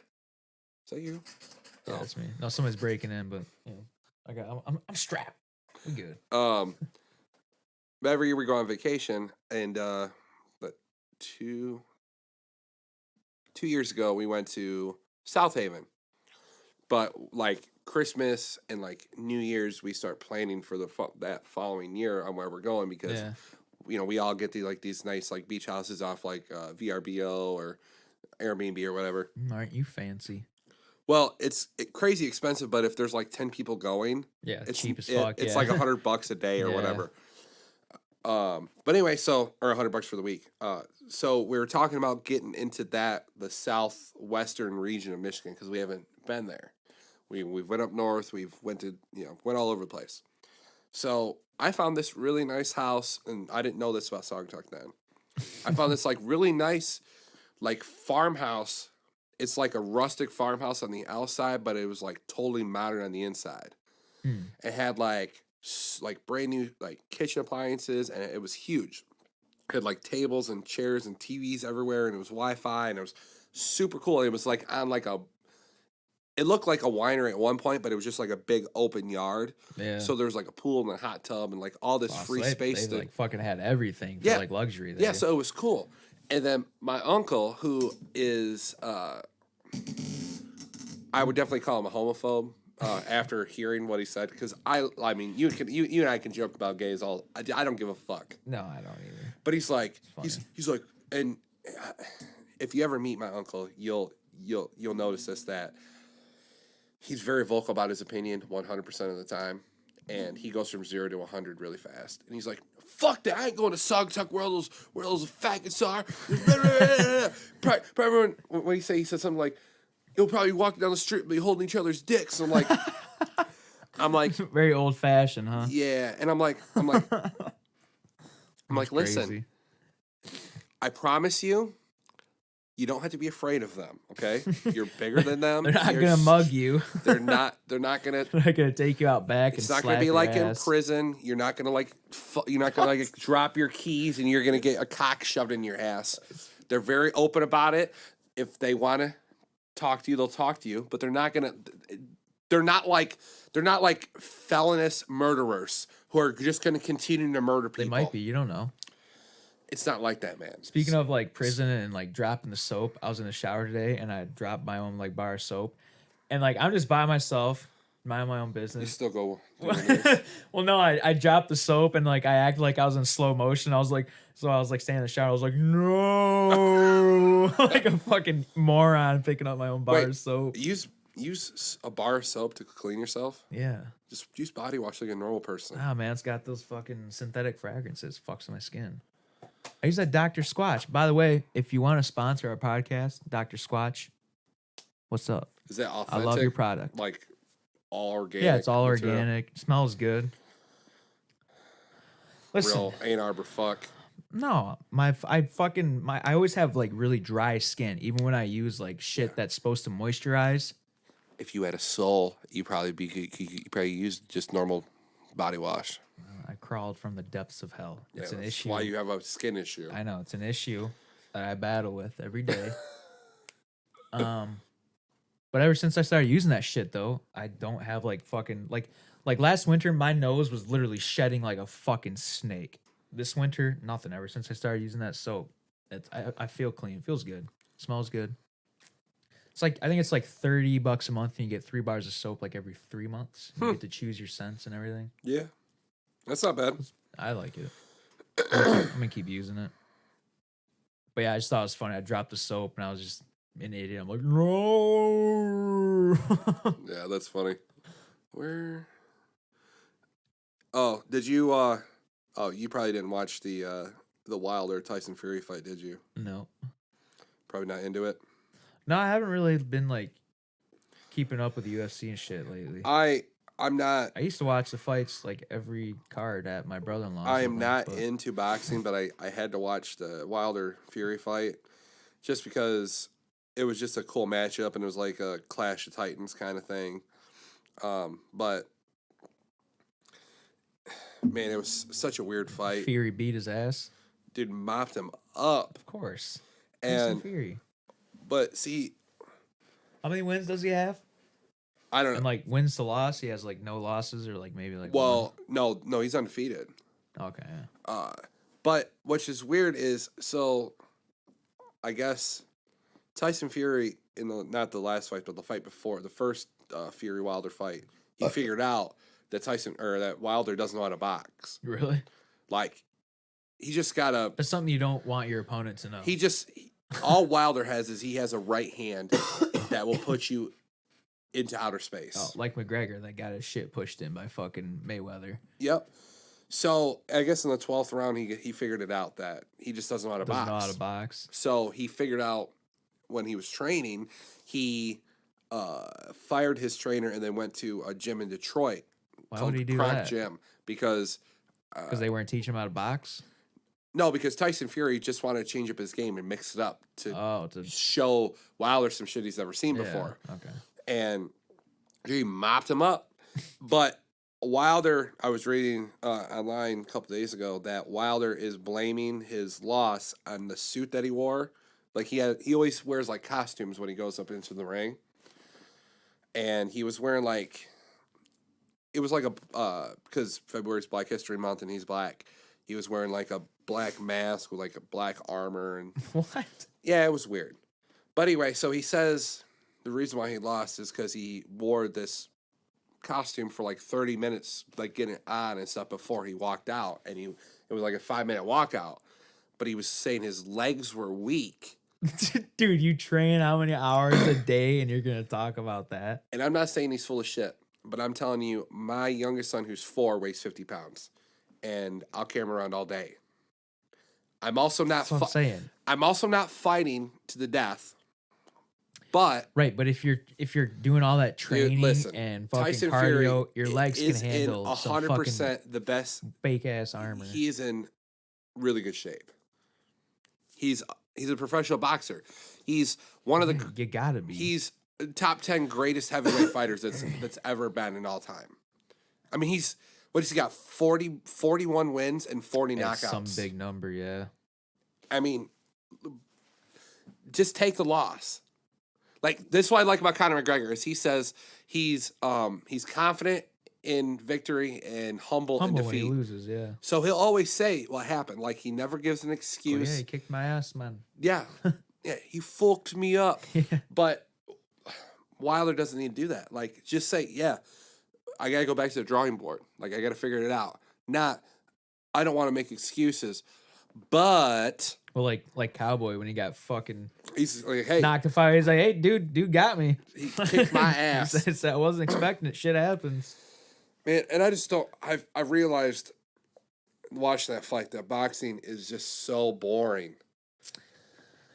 Because it's like, I mean, UFC is to an extent. No, nothing. I mean, if you're on the ground, yes, but exactly. if you don't understand. But see, with UFC, you got to know what's going on. Like with boxing, even if you do, it's just punching. And like I think in boxing, how boxing works is if I'm boxing you, and I just need a break, I'll just give you a hug. I'll just wrap my arms around you, and the referee will go, okay, break it up. It's called a clinch. But see, in UFC, there's such thing called a Muay Thai clinch where they try to do that shit and you get kneed in the face and elbowed in the face. They standard clinch all the time and they get their breath and they do circles and then finally Herb or whoever is like, okay, come on, we gotta go, come on, let's do this shit, come on, man. It just doesn't work like that, man. Like these it gets guys, boring sometimes. These guys that are black belts in Muay Thai and black belts in was it Crescendo? Just listen, if I paid $50 for that McGregor fight, I'd be upset that it was over in fucking 30 seconds, 40 seconds. I mean, it was definitely cool. But yeah, I understand why people would be upset. The flyweights, like the bantamweights and shit like that, like the women's and stuff, that shit's more interesting sometimes. Oh, that That girl from Kyrgyzstan that you said was just fucking ran train on she's that a other chick. she's a murderous woman, man. I'm gonna go get some coffee real quick because I'm tired as fuck. What's that? That's from Tina last night. Is it empty? Yeah. Oh, did you crack it open? Yeah. This still wasn't enough, huh? No. I'm running on 3 hours of sleep. Better call Saul. Y'all watch it. It's a good show. Oh, man. Yeah, I don't know. I just think if you're going to compare boxing and UFC, which you can't because they're like two totally different sports, just maybe it's because I don't really understand what's going on in boxing, but it just seems like you're just a one-trick pony. You punch in the face or you do body shots, and you can't punch in the back of the head. You can't do any of that. But in UFC, it's just more of a well-rounded sport. So even if you're not a boxing guy, or you could be a wrestling guy, and there's wrestling in it, or if you're a BJJ guy or Taekwondo or anything like that, I just don't understand boxing, and I don't understand how boxers make so much more money than UFC fighters. I mean, the main guys like Conor McGregor, Khabib, Francis Ngannou, those people. I mean, they're making a lot more money, but the undercard guys, I mean, they're making tens of thousands of dollars when these other guys are making millions. And then you look at guys like Floyd Mayweather, who's making 150, $200 million per fight. It's just crazy. And then they want normal people to pay, what, $80 for a pay-per-view every couple of months? That's crazy. Why can't we just put it on a streaming service like an ESPN Plus and not have to worry about paying $80 and pay like $15 or $20 for it, just like it's like you're renting a movie? I don't know. I just don't get it. Because the part about sports that's ruining this country is it's eliminating the middle class person. I mean, tickets for everything's so expensive. Coffee brewing? Yes, sir. Got that piece of shit here with the mold and the filters. Which I love that shit. Well, that's I was just talking about how expensive like pay-per-views and stuff are, and how like yeah, you know how much fucking money like the UFC and shit makes off of pay-per-views. Yeah, and you know how much money if you're not Conor McGregor, how much the UFC fighters don't get paid? That's their problem. Find a different profession. Listen, that's like the hometown rapper that I'm gonna be somebody. You know what I'm saying? And then they get all bent out of shape and no one. I was trying to go to a spitting. Me and my sister were trying to go to a Lions game last year. The Lions, Fuck okay? the Lions. It's a team you keep rooting for. I'm a Tigers. I mean, I'm a Detroit guy, so I went to Ford Field when it first opened up, but I wanted to go again. My sister wanted to go, so I'm like, fine, whatever. Look at tickets for cheap tickets, like shitty ones. They're like 150, 175 bucks a piece. I'm like, listen, I would pay that much to go to Soldier Field, because where the Bears play, because that's a history field. It's like going to Wrigley, or go to Gillette to watch the Patriots play, or to go to the Meadowlands to watch the Giants play, because they're all decent teams.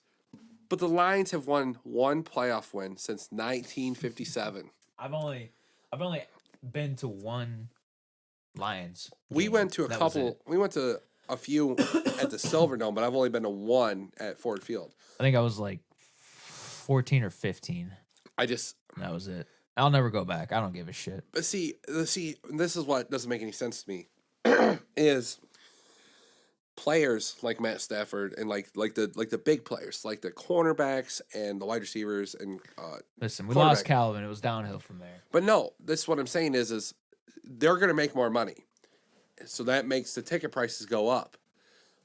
Well, but how else are you gonna afford to pay fucking? But what I'm saying is normal people aren't making much. They're not making any more money, so it's making the middle class person not being able to go to the games because they're unaffordable. Who cares? Because people still want to go. Sports is still a real thing. I always want to go to like those games. But who's going to pay $200 for it? I know. I don't. And I don't even want to pay like $75 for a fucking. I know. It's just. When you used to have to only pay $75 for fucking 3 tickets. No, I know. I remember going to Tiger Stadium when I was a kid. You get $5 bleacher seats on where they do double headers, and they do true double headers, meaning you pay for one ticket and see 2 games. But now in Major League Baseball, they have it because they want to double dip. They have double headers that are like an hour apart, so they actually have 2 separate games and 2 separate audiences unless you pay for 2 separate tickets. Oh, it's just crazy. Like, when is enough enough? Like, when do these sports business owners, these team owners, they go, I have like $7 billion in my pocket. We don't really need to make any more extra money. We're good. Like, let's cut the ticket prices down. Let's make things more affordable so normal people can afford to go to the game. It ain't gonna happen. I just don't get it. I got to take a piss so bad. Yeah, my high school football coach, he played for Michigan, and he was a fucking crazy person. He actually talked about that.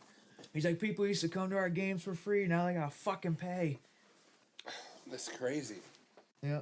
He was a crazy dude, though, man. He was old school.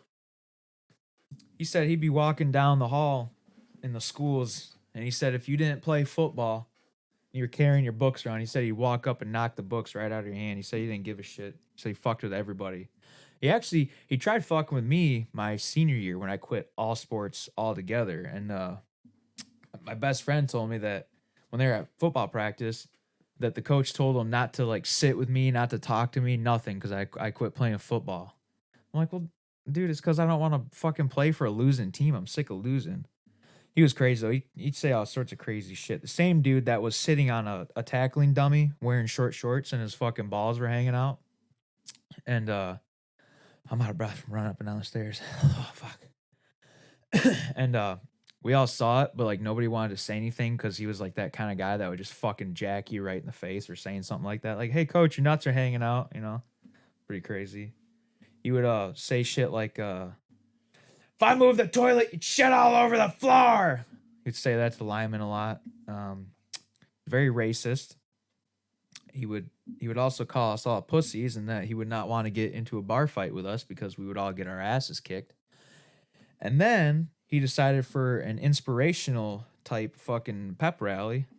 I don't know if you guys know who Blaze Winters is. I'm not really sure who he is even to this day. But he was like an inspirational speaker at that time. He might have been some like semi-pro football player or something. But the dude had like the worst like cleft palate ever. So our football coach gets a hold of this guy and tells him to come out and give us some like inspiration. And and the dude is like fucking crazy. He's like nuts. Like he probably has a cleft palate from like snorting coke. Like that's how amped up this dude was all the time. What are you talking about? Your Blaze coach? Winters. You know who Blaze Winters is? Name sounds familiar. Meteorologist? No. I'm not sure who he was. I was telling them I think he might have been like a semi-pro football player or something. But when we got the awesome pleasure and privilege to meet him, he was like an inspirational speaker. The dude was fucking huge. He screamed Murica. Looked like he had the shitty fucking mullet. Like I said, whoa, watch that Scarlet. Yeah. He had like the most god awful cleft palate. So when he talked, all you heard was like whistling and fucking like, yeah. Saw like the gopher from Winnie the Pooh. Yeah.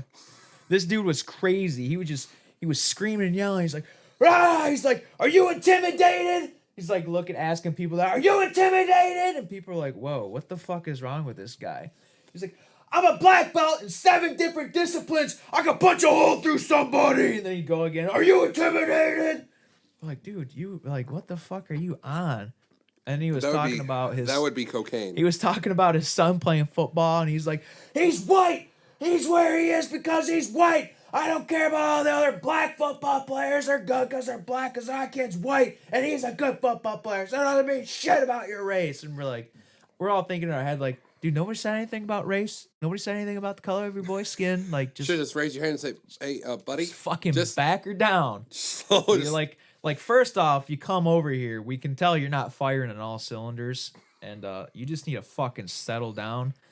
And because our coach told us like he wouldn't ever want to get into a bar fight with us because we wouldn't have his back because we're all pussies. And then like all said and done, he like Coach Pearson like pats Blaze Winters on the back and goes, this guy, yeah, I'd get into a bar fight with this guy any day. We're like, dude, this served absolutely no purpose. What we listened to a madman ramble nonsense and spew just stupidity for the last fucking half hour, and then at the end of it ask if we were intimidated.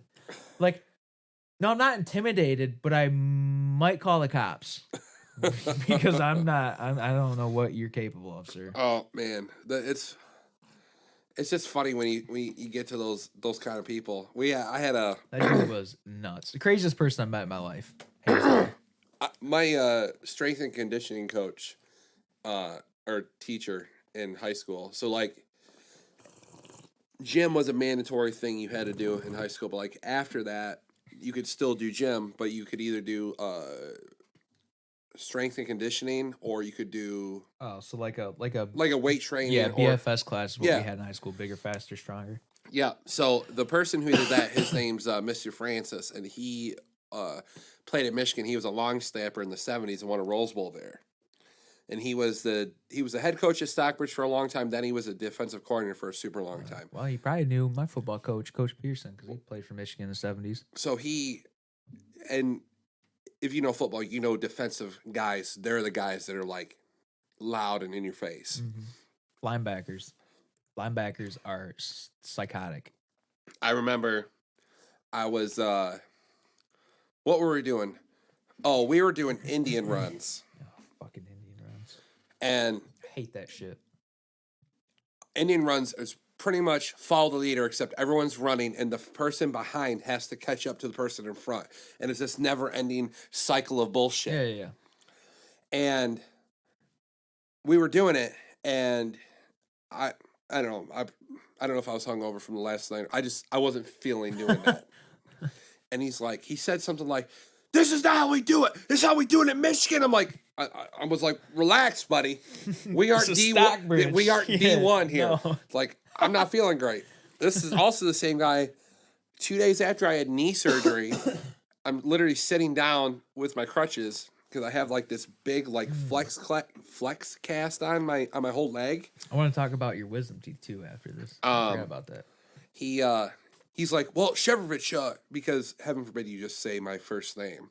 He's like, hey, Shevrovich, why don't we get up there and get some reps? And I'm like, the weight training place. How about you kiss my ass? The weight training facility was upstairs of the high school gym. Yeah, that's how ours was. We had an indoor track upstairs. And I'm like, Mr. Francis, you want me to crutch up like 35 stairs? I was like, can't I just sit here for like the whole class? I'm like, and just do paperwork, like do like math stuff or whatever it was. He's like, no, we got to get some shoulder reps. And I'm like, fine. I'm like, dude, I literally was in the hospital like 2 days ago having knee surgery. Yeah, they don't care. This is also the same guy like 5 years before that. So like 15 years ago, it was like 20 years ago. He literally fell off his roof. Like he was painting his house. He has like a 3-story house. He fell 3 stories, snapped both his femurs. Oh my God. He was walking in 3 weeks. That's fucking nuts. He's a fucking lunatic. That's what I'm saying. He's a fucking crazy person. He's an absolute unit. And he's Mr. Francis is still alive. He's old now. I'm sure he's still alive. Jesus. But we'd literally have like max out competitions to see who could lift the most amount of weight on bench or whatever. Yeah. And old Mr. Francis, he's 5'8", maybe 160, 70 pounds. I've seen this dude outlift guys that are bigger than me. And I was never a big shoulder guy, like bench pressing, because I have I'd call outside strength, like lifting bundles or, just like normal everyday stuff, not like, oh, I can bench press 320. Useful strength. Yeah, like shit that actually means something. And, I do like 250 in high school, 260, which isn't crazy, but it's not like outrageous. That's pretty crazy. I think you're lying. No, when I was a senior in high school, I was a part of what they call the 1,000-pound club, where they measure your weight in bench press, deadlift, Yeah, squat, I know and what it power is. cleans. I went to high school, dummy. I know what the 1,000-pound It was club either is. 245 or 255. Maybe it's 245. But anyway, I literally watched Francis do 270 On bench? on bench press. What the fuck? That's crazy. That's what I'm saying. I don't know if he's doing lines before this or what, but I don't think that helps you lift. I think it just fucking gets you jacked up. I watched him deadlift 400 pounds. I've watched him power clean like 200. That's crazy. I used to be really good at power clean. Power cleans where it's all the way up, right? So it it's starts just- off as like a deadlift. Yeah, and yeah, you no. lift it up to your chest. Just your chest, or yeah, Olympic clean is where you lift it up. Yeah, we always did Olympic cleans then. Yeah, I used to be able to do like 155 pounds power clean back when I was like only 130 something pounds. Yeah, see, I might have been 140 then. I always measured that as your body weight. As long as I always try to power clean my body weight. Like back then it was 185. If I could power clean 185, I'm good. Yeah, that's fucking really good. But see, I always hated that part. There's a transition where you're lifting it up and you jump and there's that spot where your wrists turn and you're not sure if you're gonna fucking drop it or if you're gonna have a fucking heart attack and your brain's gonna explode. If I'm gonna drop it, that motherfucker's dropping. I don't care. But you ever seen those Olympic lifts where they'll get it to like up here and they'll fucking drop it and it'll like land on their head? That terrifies me. Oh my god. Or that one where the dude like lifts it up and then his like shoulder like snaps inwards and he like looks like a fucking contortionist. I'm like, oh. See, and I never the liked... The knee one's the worst on leg press. You ever seen that video? Yeah, stop! Snap. The fucking... Oh, there's a good one. There's or is it hyperextend and it goes down? No, I'll show you. I think I've seen it. It's real good. It's really fucking good. That's why you don't lock your legs out when you do fucking leg press, people. You're not supposed to lock any joints out. Oh yeah, I've seen this one. It's it's so fucking bad. Oh my god! I can feel it.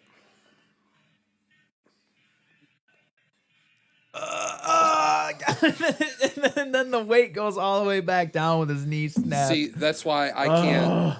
See, that's why so fucking I've rough. always been deathly afraid of doing bench press by myself, to where, like, if you're doing a bunch of weight and it's literally just stuck on your chest. God, dude, that like gives me the fucking heebie-jeebies. Oh, speaking about that, so fuck.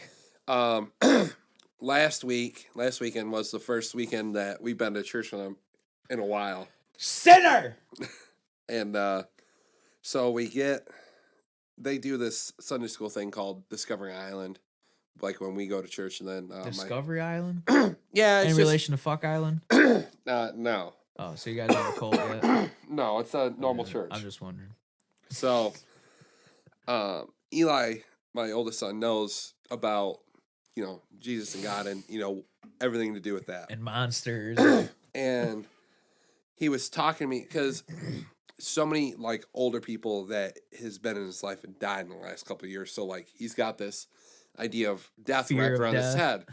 So he's talking about. He said something like, "Well," he was talking to my wife, and he's like, "Well, Mom, Jesus was alive, but he died." And she's like, "Yeah," and she's like, "But Jesus was God," and she goes, "Yeah." And she's like, and he goes, "Well, so he's in heaven with Grandpa Bob and Nate and Joanne." And she goes, "Yeah." And then he goes, he said something under his breath, and he goes, "So he was like a human sacrifice." And I'm like, now you're getting it. I'm kid. like, well, yeah, he was the ultimate sacrifice. And he goes, and then he's like, because he's such a weirdo, he like puts his fingers together like this. He goes, "Human sacrifice." I'm like, this kid is gonna be a serial killer. It was so funny. This because he gets this. Dude, I'll show you this picture. I'll show you this fucking picture that I have of him. Dude, I wish your kid wasn't like so shy, like around people. You gotta bring him over. This is the picture. Like when I think of creepy, that's what I think of. Dude, look at him. He looks like a psychopath. That's what I'm saying. He had that look, and he was like, "Human sacrifice." Yeah, you have to keep a close eye on that one. He's such a cool kid, though, man. I love him to death. Like, and he'll get these same kid that's scribbling 8s after his name on everything. 8s, and then that's crazy. He loves the color black. Like, really? Yeah. When we were doing when I went up there tell him it's not a color, it's a shade, and watch his mind just explode. Like, when we had his Valentine's Day party, because I went up there because we couldn't get a sitter for my youngest son, and my youngest son would just light the school on fire. And you make it sound like you always go, my kids are great. They're real great kids. But then you go, yeah, you know, he's going to be a serial killer. My other one's going to light a school on fire. But they're great kids. They're great. They're great. Gotta, salty as people. It's one of those things where you just got to meet him. And you'd be like, oh, yeah, he's right. They're crazy people, but he's right. Yeah. But anyway, so I'm talking to his teacher, Miss Rayner, and they were making something for some art thing. And she was talking to me about it, and she's like, yeah, we were making this whatever it was, and all these other kids were doing all these colorful things, and Eli's is black. And she's like, well, what color you want, Eli? And he's like, black. And she's like, do you want any other color? He goes, no. And she's like, it's whatever. And I'm like, he's a dark kid. He's a dark kid. Yeah, but he's great. He's great though. He's great. He's a real nice. He's a real nice kid. What is really making me mad that he's doing is we play Zelda Breath of the Wild on the Nintendo Switch. Mm-hmm. So, and what he pretty much does is he just destroys all the weapons and just fucks everything up. Well, I was gonna say, like, delete your save file. Well, no, I mean he only did that once. You. Take my Game Boy away again. See what happens, motherfucker. No, so what he'll do is, so in Zelda, you gotta kill all these monsters and get all these monster parts, and you can sell the stuff for rupees, or you can find rupees in treasure chests all across the whole map. So I'll sell all this stuff, and I'll get all this money saved up, and I'll buy more weapons. I'll get better weapons, and then he'll just destroy these weapons. So he does this thing now called shield surfing. So you can literally run down a mountain and like land on your shield and surf down the mountain, but it destroys your shields. Oh. So he begged me for like 2 weeks to get the Hylian shield, the shield that Zelda has. Yeah, but it's not. It's strong. It doesn't have self-healing power like the Master Sword does. Oh, so what happens when you break it? You got to go get another one. Oh, really? It's like waste. It's like so like the some of the other like knight shields are like, it's like a 38 strength, which is pretty good. The Hylian shield was like 80, so it was like twice as powerful. Oh. So this little bastard is shield surfing on the Hylian shield. And so I literally, because he tells me to do something. You walk in, hey! Hit him with that one. Well, no, like, because I only see him for like 20 minutes in the morning before school. So he literally like gives me like a chore list to do on Zelda. He's like, when I'm at school, I need you to do this and this and this and make sure it gets done before you go to work. Otherwise, I'm gonna be upset. All right, fine. I can do a Zelda chore. That's no problem. But the problem is when he gives me the Zelda chore list, it's unattainable because he steals all the shit that I can use. Oh, or like breaks down whatever you need. So I find out that the Hylian shield is missing. So the next morning I talked to him. I was like, "Hey, buddy, where's the Hylian shield at?" He goes, "Oh, I broke it." I said, "Please tell me you weren't shield surfing on the Hylian shield." He's like, "I don't know, maybe I was." His responses. And I'm like, you realize, I mean, if you don't know Zelda, this won't make any sense to you, but you'll get it. I'm like, you realize for me to get the Hylian shield, I have to go to Hyrule Castle, and I got to kill like 35 bad people to get to that shield. He's like, yeah, but you already did it once. Yeah, just tell him. Yeah, and it took me 3 fucking days. I'm like, I didn't say this, but like, I could choke you out right now. Just choke the life out of you. But and we bought Mario Party for the Switch, and that's right. I remember you saying that. He doesn't, because he's used to playing a controller game like this. Because like Mario Party's like with the Wii's, it's the Joy-Con. Yeah, it's interactive and stuff. And I mean, he won the last time, but my wife gets kind of jealous. Isn't the right? I don't know what the right word is. But she wants to have like something that she moments. Can bond with them. Yeah. With. So we bought Mario Party, because she loves playing Mario Party.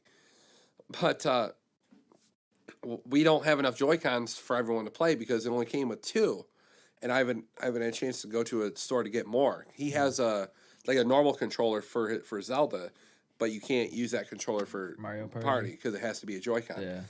And I didn't know the Joy-Cons are like $80 Yeah, a they're piece fucking expensive, man. for like That's a crazy. controller that's this big. It's crazy. That fucking for Pokemon Go, that Pokeball that I bought that automatically rolls the stops for you. Yeah. That was like 50 something bucks. And it's literally it's about this. It's like it's the circumference of that knob right there. You've seen it, haven't you? And it's got one little joystick. You're supposed to be able to use it with the Pokemon. And it's for $50. Switch. Yeah, and it was $50. It's just crazy because it comes with a legendary Pokemon, but I don't even think that's any reason why. It's just a fucking Nintendo memorabilia. What Pokemon did it come with? Mew. Oh, did it? Yeah, so you can use it. You have to unlock it in the game for the Nintendo Switch, and you can use it, but you can't use it with your Pokemon Go app. I think the way that worked was you can only use your Pokemon from the Pokemon Go app in the Nintendo, but not from the Nintendo. So is it with your phone? What's the Pokemon that just came So you can out? battle with the Pokemon that you have on your Pokemon Go app, and then fuck me, I can't talk in the Nintendo Switch game. So is it? What's the new Pokemon? Is it Sword and Shield? Yeah, I think so. See, he has Let's Go Pikachu, and it's all right, but it has that old school esque Pokemon gameplay to where you're a little character and you gotta navigate through it. Mm-hmm. Sword and Shield's different. You're like it's taller, it's more 3D. So Sword and Shield kind of looks like Link's Awakening. Yeah. The Switch. But Sword and Shield, you know how like in the old Pokemon games, if you're walking through like the forest, you get into battles and stuff. Well, no, what I'm saying is like, I think in Let's Go Pikachu, you can see the Pokemon, so you can go around them like the wild Pokemon. Oh. In Sword and Shield, you can see the Pokemon, but they come at you. Oh, so they like try and force themselves on you have to battle them. Oh. And it's like, oh man, that would be annoying. That's how the Zelda the Link to the Past is when you're walking the monsters. Link to the Past? Link to the Past. It's the second Zelda ever made. Oh, okay. Nintendo. I forget Nintendo. I forget what the other old ones' names were. Yeah, it's just so the monsters would come at you. Yeah, Legend of Zelda, Link to the Past. My favorite is still Ocarina of Time for the GameCube. Yeah, that and Majora's Mask. Oh, what was the other one? Wind Waker? Wind Waker was good too. I don't like Wind Waker. Didn't? I never was Wind Waker? Played it. It was for the GameCube. Yeah. I never played it, but I didn't like it at all. I remember Majora's Mask was actually the first one I ever played because my buddy had a Nintendo, and that's the only game. His 64, that was the only game that he had for it. So we played that. We beat that together. He had the gold edition one. It was fucking sweet. Yeah. Badass. See, I had pimping. I went from Super Nintendo, and I had an N64. And the only reason why I got an N64, I was in, hold on, second or third grade. I think I got my, because it was one of those weird things because in Stockbridge now there's like 2 elementary schools, but back then there was only one. So I had to go to Munith to a place called Katz Elementary School. It was 4th and 5th grade. So it was 4th grade when I won my N64. We had a fundraiser, and the options, you had 3 options if you were the top seller in your class. You get like $100 in cash, a brand new N64, or a mountain bike. Oh, that's your... I kept hearing this weird like noise, like I heard somebody like upstairs or something, but it was like you wheezing. I can hear it through my head. I know, it's like a sinus thing, man. But anyway, so I was the top seller in my class because my grandma worked at the school. My mom worked in a shop with a bunch of people, and my aunt worked at a hospital in Jackson called Doctors Hospital. It's across the street from like Dairy Queen. Mm. And I won, and $100 didn't mean shit to me. I already had a mountain bike, and I got a really cool N64. It was one of those see-through ones where you can see the board and stuff. It was an orange one, and I think it came with DK64. But then I had one of my favorite games of all time called Perfect Dark, which predated James Bond GoldenEye, but it was still like a first-person shooter game. Yeah. But no, yeah, I loved N64, man. DK64. I never messed with Zelda games on the N64. I played them on the Game Boy. Well, Ocarina of Time was the Nintendo 64. I could have sworn I played it on. Nope. Maybe it was the N64. I just don't remember. Yeah, I'm telling you, it's the only format that it was on. Yeah. No, that was cool. But no, the N64 was the shit, man. I loved EK64. I never owned one. Only played it at your buddy's house? Yeah. Yep, we had the original Nintendo, and then... Like the original or the Super Nintendo? Like the original. Where the top flipped up and you put the cartridge in? Yeah. Yeah. Yep. And then we had the Super Nintendo. And then that was it for Nintendo. I never owned anything Nintendo other than Game Boys after that. And then we bought that PlayStation, and then I went to 2 to 3 to 4. I'm really surprised that you don't have a Switch. I want one. Yeah. I just don't want to buy one. I can't believe they even went down in price at all. I'll wait. Yeah, I'll wait for that, and then I'll wait till they have more games for it. Because, I mean, right now they really just have, like, the basic Nintendo games that have been around since we were fucking kids. You know, Super Smash Bros., Zeldas. I think Animal Crossing's coming to Nintendo Switch. Fuck like, Animal Crossing. Whatever. Yeah, I don't... Listen, if you like Animal Crossing, I'm judging you, and my judgment is right. You're a fuck. I don't like you. But Tina plays Animal Crossing. No, she doesn't know what it is. Thank God. She'll play it, though. Once you Fuck get her hooked... I'm trying to... We still haven't played fucking Halo. When you listen to this, Tina, God damn it. When are we going to fucking play Halo? You're really fucking me on that one. All right, so we got to talk about something that we meant to talk about last week. Is this the reviews? Yes. Yeah. So I'm not going to tell you where we work because I will. Sheridan Books Incorporated. We're going to ask them to sponsor us, by the way, so they have to give us more money. Fuck you. Yeah, they'll for sure give us money then. So, hold on. We get an average review of actually 3.8 stars, which is actually pretty good. Well, before we do this, though, this is a review of the place where we work, Google reviews. So I want to install a segment for this podcast that every once in a while we'll do this where it's called like bad Google reviews, where we like look up places and read them, or we'll go on Amazon and read the reviews for like the fucked up sex toys because they're hilarious. All right, so I'm not going to. I'll use their first name, but I won't use their last name because I don't want to. For the reviewer. Yeah. Use the last name. Who gives a shit? All right, so your friend Joey. It's on Google. So your friend Joey. Yeah. 1 star. Yeah, I read that one and I laughed. It was good. Great place to work, but only if you've been there for 30 years. Management is new. In their positions, and it's obvious. Yeah. Nothing is run correctly. Tried to give them the benefit of the doubt until the floor manager terminated me out of spite. They intentionally lost my request time off form, so when I was terminated on grounds of no call, no show. Unless you get in at a supervisor level, don't waste your time with this company. So, I have a response to that. Oh, okay.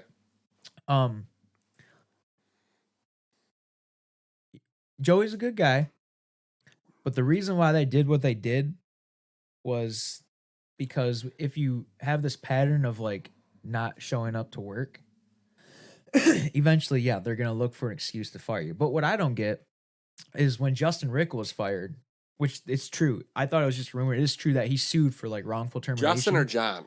John. Yeah. Yeah. Joey could have done the same thing if they lost his paper, and because he wouldn't have known that they lost it until he didn't show up for work the next day. Do you want coffee? And then sure. So they lost his time off request paper.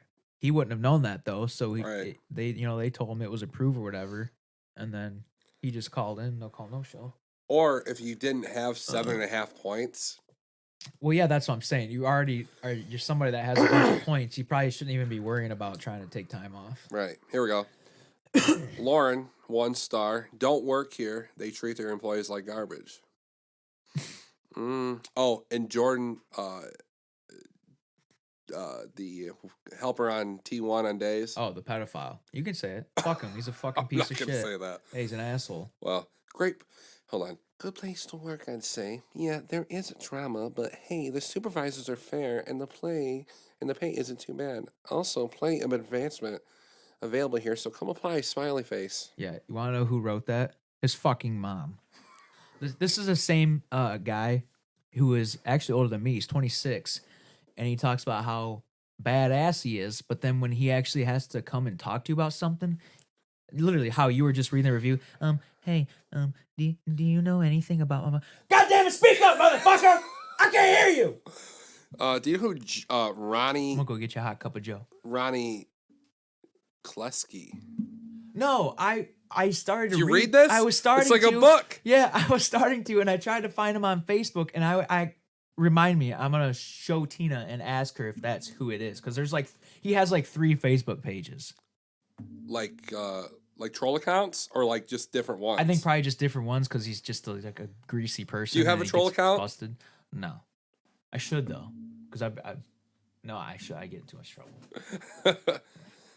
I would not come here looking for work. Knew I should have left the first day. This is his. Yeah. Tina in this review, that's my fiance. Everybody, just so you know, and yeah, funny.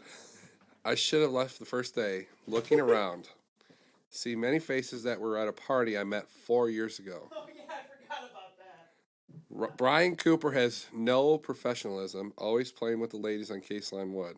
Would try to talk to him, get nothing but a offstandish negative that's spelled wrong attitude.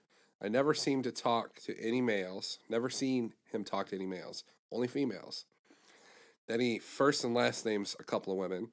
And an office lady told me her name was blah. We're allowed to berate. Improperly treat employees with disrespect. While they did not perform properly, dance around, causing the case line to become stopped very frequently.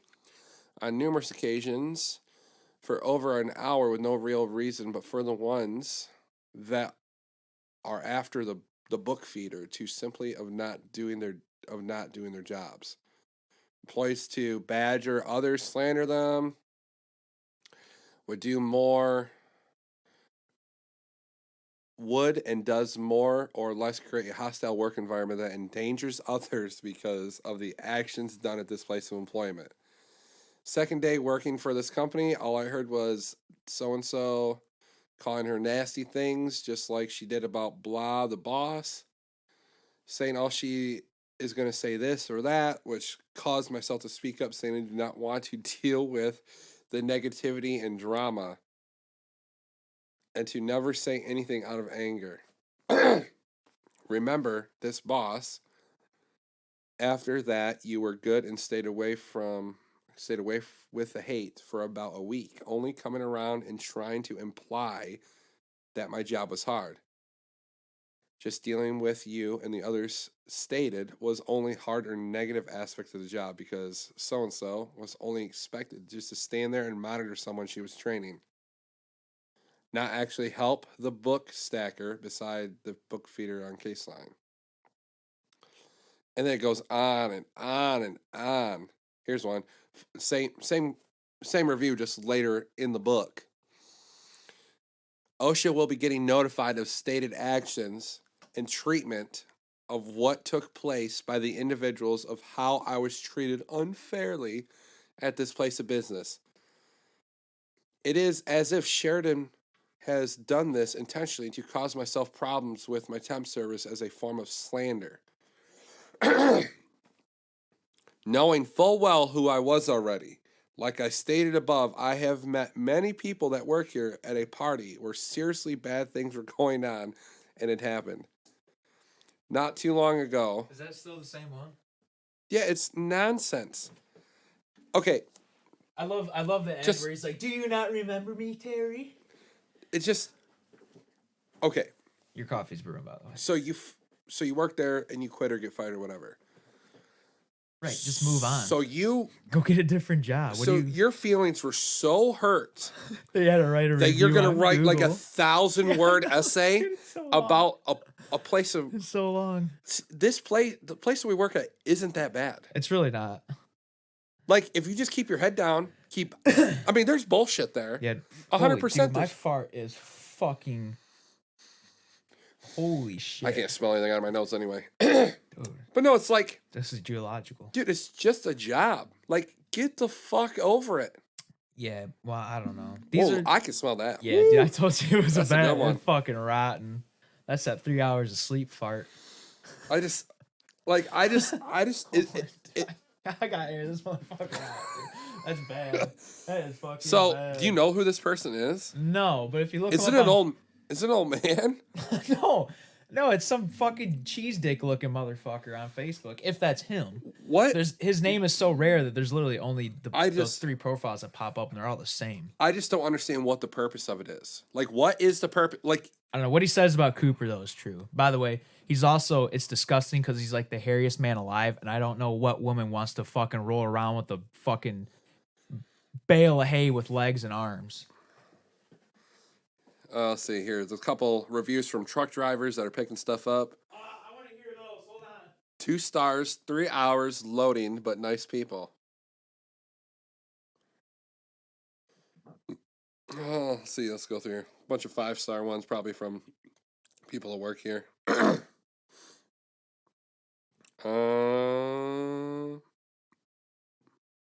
Oh, here we go. Oh, is that all of them? Oh, come on. I thought there was way more than that.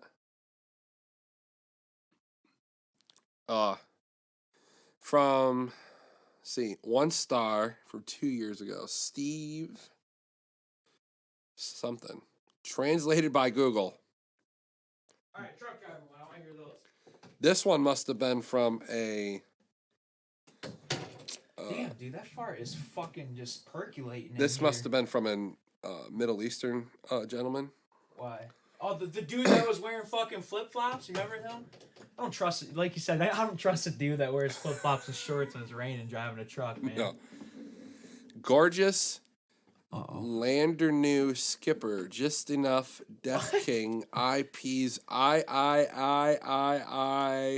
Beleen Com. What the fuck? Sublime Lander new skipper, just tempment enough. Mort King, I please, This is a review. Beleen Com. I'm not having a stroke. I'm being serious. Read it. What the fuck? Oh, translated. Yeah, that's why. How do you like non-translated? Huh. Yeah, there's that. I thought there's more reviews than that.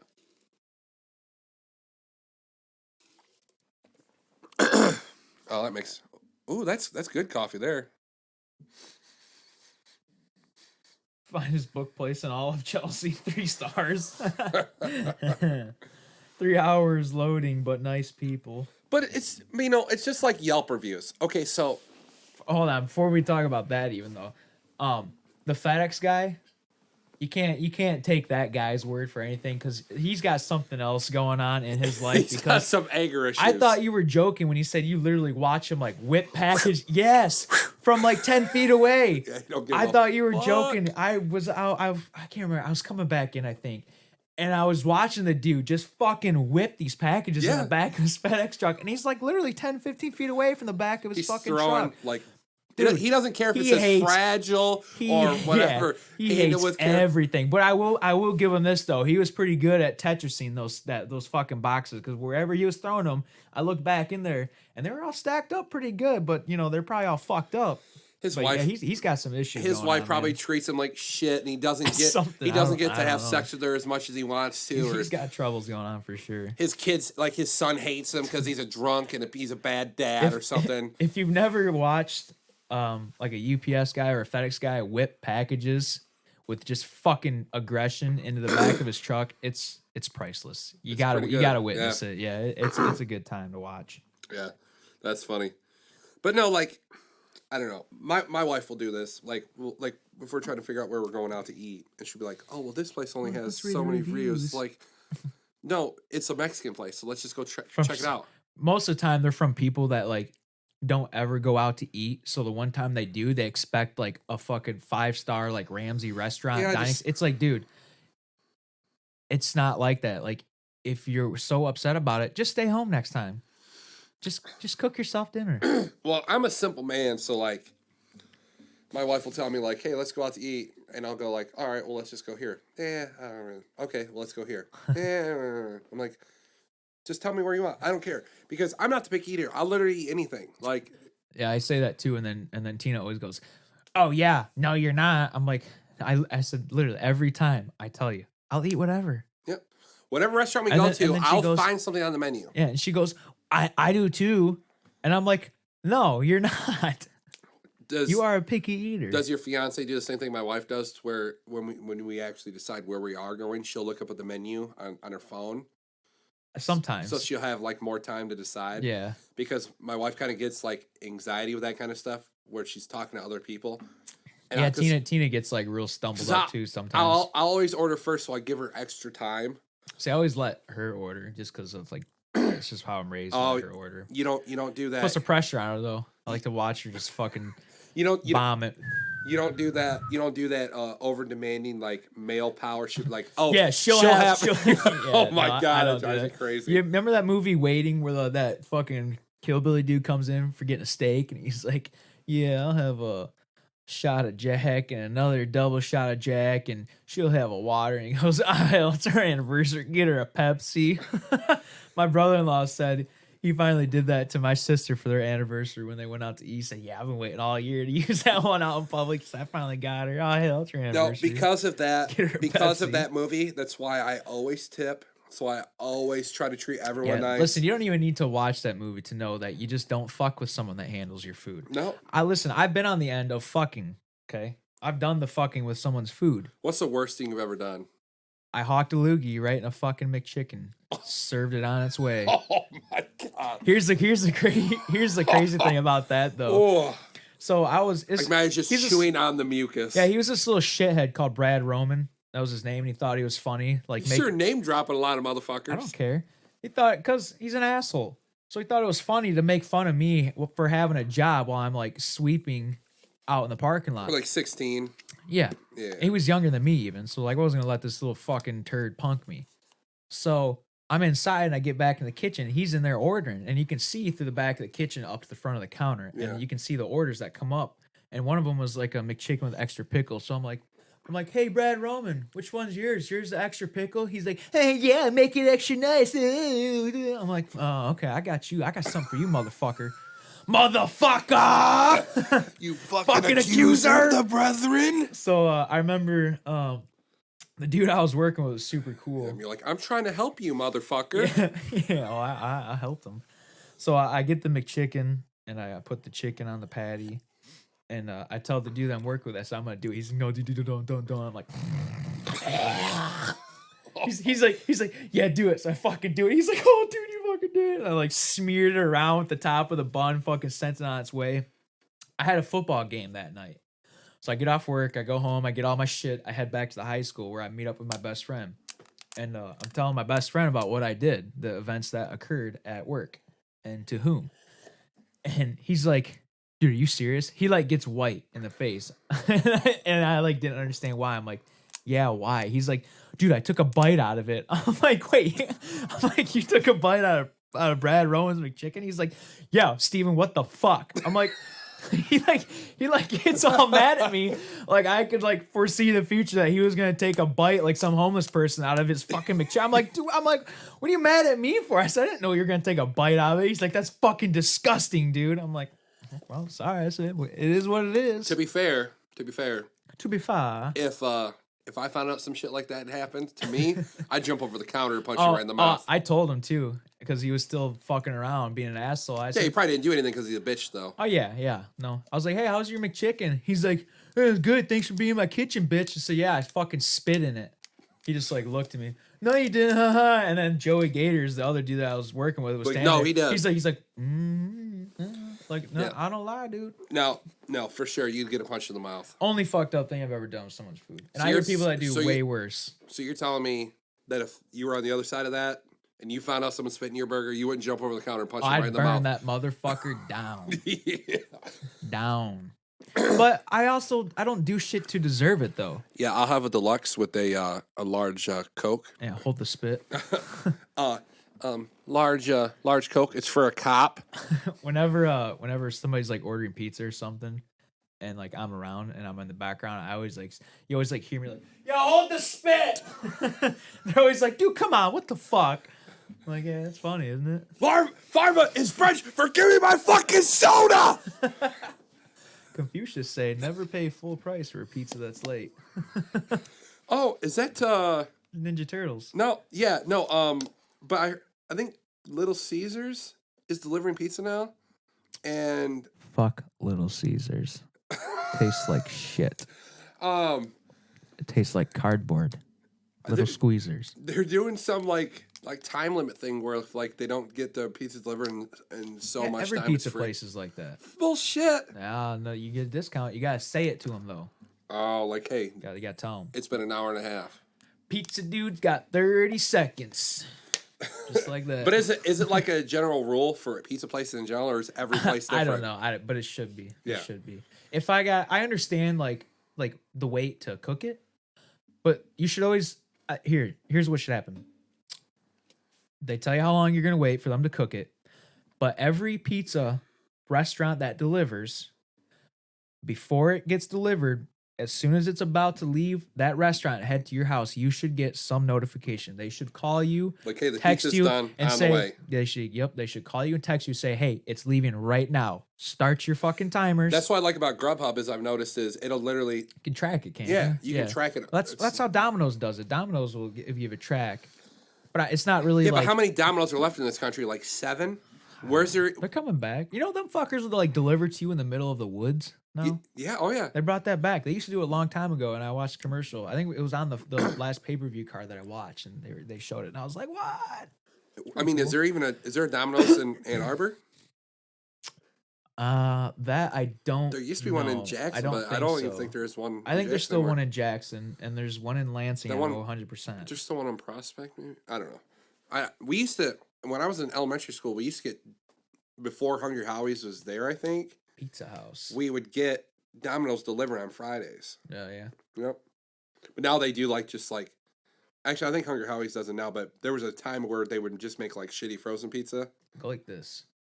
It sounds like push. Like it sounds like a million times different. Like we're in a bathroom. Or kind of is echoey. No, it just sounds more clear. Also, by the way, I'm gonna get you recorded when you don't know it. When I have you test the mic, because every time you go meow meow meow meow like some kind of weirdo. See, you wouldn't understand, but if you were to talk to my family, and then hold on. Here's what I don't get too. I'm sorry. Are you trying to interrupt me in the middle of my conversation? Yeah, shut the fuck up. Because this is about my cats now. You want to sit there and go meow meow meow to test a fucking mic like some toddler. You don't even own a cat. You just told me today you're not a cat person because my cats are fucking terrified of you for some reason. And I think you're onto something that, yeah, they can sense like some fucking pure evil. Like you listen, you say you're Christian, but you might be the Antichrist. No. You're an anti-saint then. What's the So if you're gonna test the mic, that's your shit. You don't meow in this house if you don't own a cat. Meow. Yeah. It's blasphemy. Fucking Judas. All right. The reason why I meow, I'll give you the rundown of it. The reason why I meow is because I loved SpongeBob when I was a kid. All right. I had Gary is a snail. He's not a cat. If you're gonna, how does Gary? What's Gary say meow, again? Meow. He doesn't go meow meow meow meow. Also, like a fucking. Also, I had a fish tank that had a crab in it and a fish and a snail. Hermit crabs. It was I had hermit crabs. Yeah. Also, Super Troopers was a big thing. So, meow, how fast you were going? Right, meow. I'm sorry. Are you saying meow? Am I saying meow? Do you look like a cat to you, boy? Jumping on nimbly from tree to tree? No. Why am I drinking milk from a saucer? No. And he's like, yeah, I know. Meow. Fuck, I love that. Oh yeah, man! Didn't I just tell? Why'd you get close to the mic again? How many times I gotta tell you? It's a hot mic. If you're gonna yell, you're so ass backwards. You meow when you're a dog person, and then when you want to be loud, you're fucking into the mic. You got away from you. Gotta go away from you. We need to teach you some fucking recording etiquette. Hold on. Let me ask you a question. Or if you just got your fucking regular mic, it'll be here Saturday. The real one. It'll be here tomorrow. You can hit a negative 10 dB, and you can scream all you want without having to move the mic around. See how that works? So let me ask you a question really quick. Thank you. That really does work. I didn't clip it all there. What? Impressive. It's a nice mic. Audio Technica. What country do we live in? Do we live in America? No. The land of the free and home of the brave? We live in Stevenstown. Oh, I run this shit. I'm pretty sure I can do whatever it is the fuck I want to do. Do you vote? Yes, I do. No, you don't. 100%. You didn't vote last year. I did too. Yeah, you did. I forgot you had your sticker on your. I vote every year. I vote Republican too. I don't. Are Republicans left or are they right? Because they used to be right, and now people are saying they're left. No. See, you're confused. Republicans are right because we are correct. Left people that are left are if you know, if you look it up online, it says Republicans refer to themselves as left wing. Well, because the news is government controlled. Of course, they want to bring everything to the left. So which is it? Are we left wing or are we right wing? I'm not in control of what you believe. I know I'm Republican. Then you are right. But the internet says otherwise. Yeah, because isn't that interesting though? It's always been right wing. What's funny? It's you know how like when you type a question into Google and you hit enter, it shows like that drop box of like the answer. That's the first thing at the top that says, "Well, Republicans generally refer to themselves as left." I'm like, what? No, I mean I'll Google it right now. Yeah, that's crazy. No, no, we're definitely right wing people. What are not 8 are Republicans? Because what I typed in was, are Republicans left wing or right wing? And then it comes up, generally they refer to themselves as left or more conservative. I'm like, what? What are you talking about?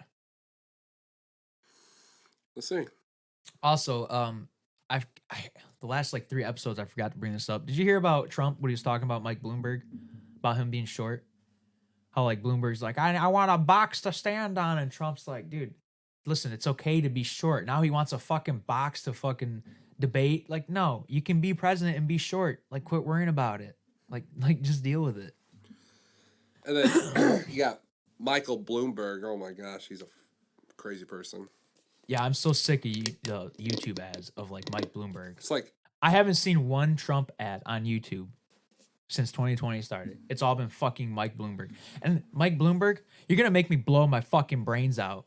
Literally. Well, I'm not a Democrat, but I can tell you that Bernie Sanders needs to win the Democratic nomination because that's the Democrats' only chance of beating Trump.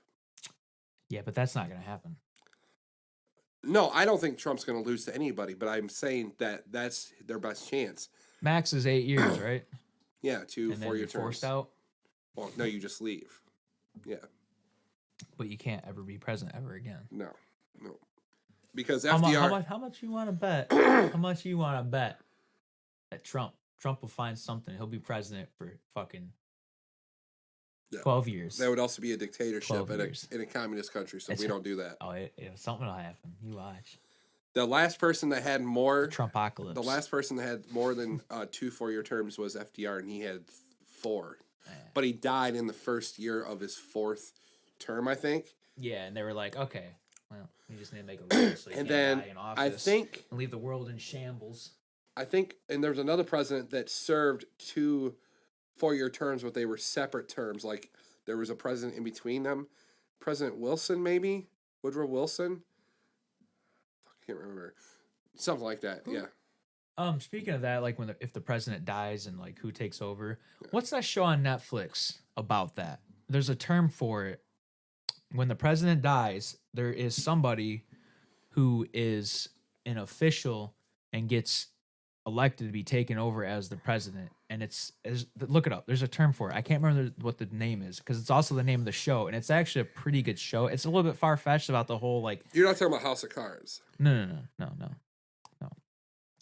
Type in who takes over when the president dies.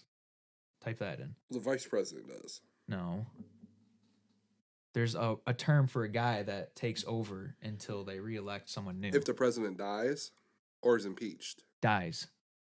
And we're not talking about impeachment. Did I say impeach? There's a term for it for this person. If the president dies, resigns, or is removed from office, the vice president becomes the president for the rest of the term. No. It's a real term. Why are you making this so difficult? What is the term?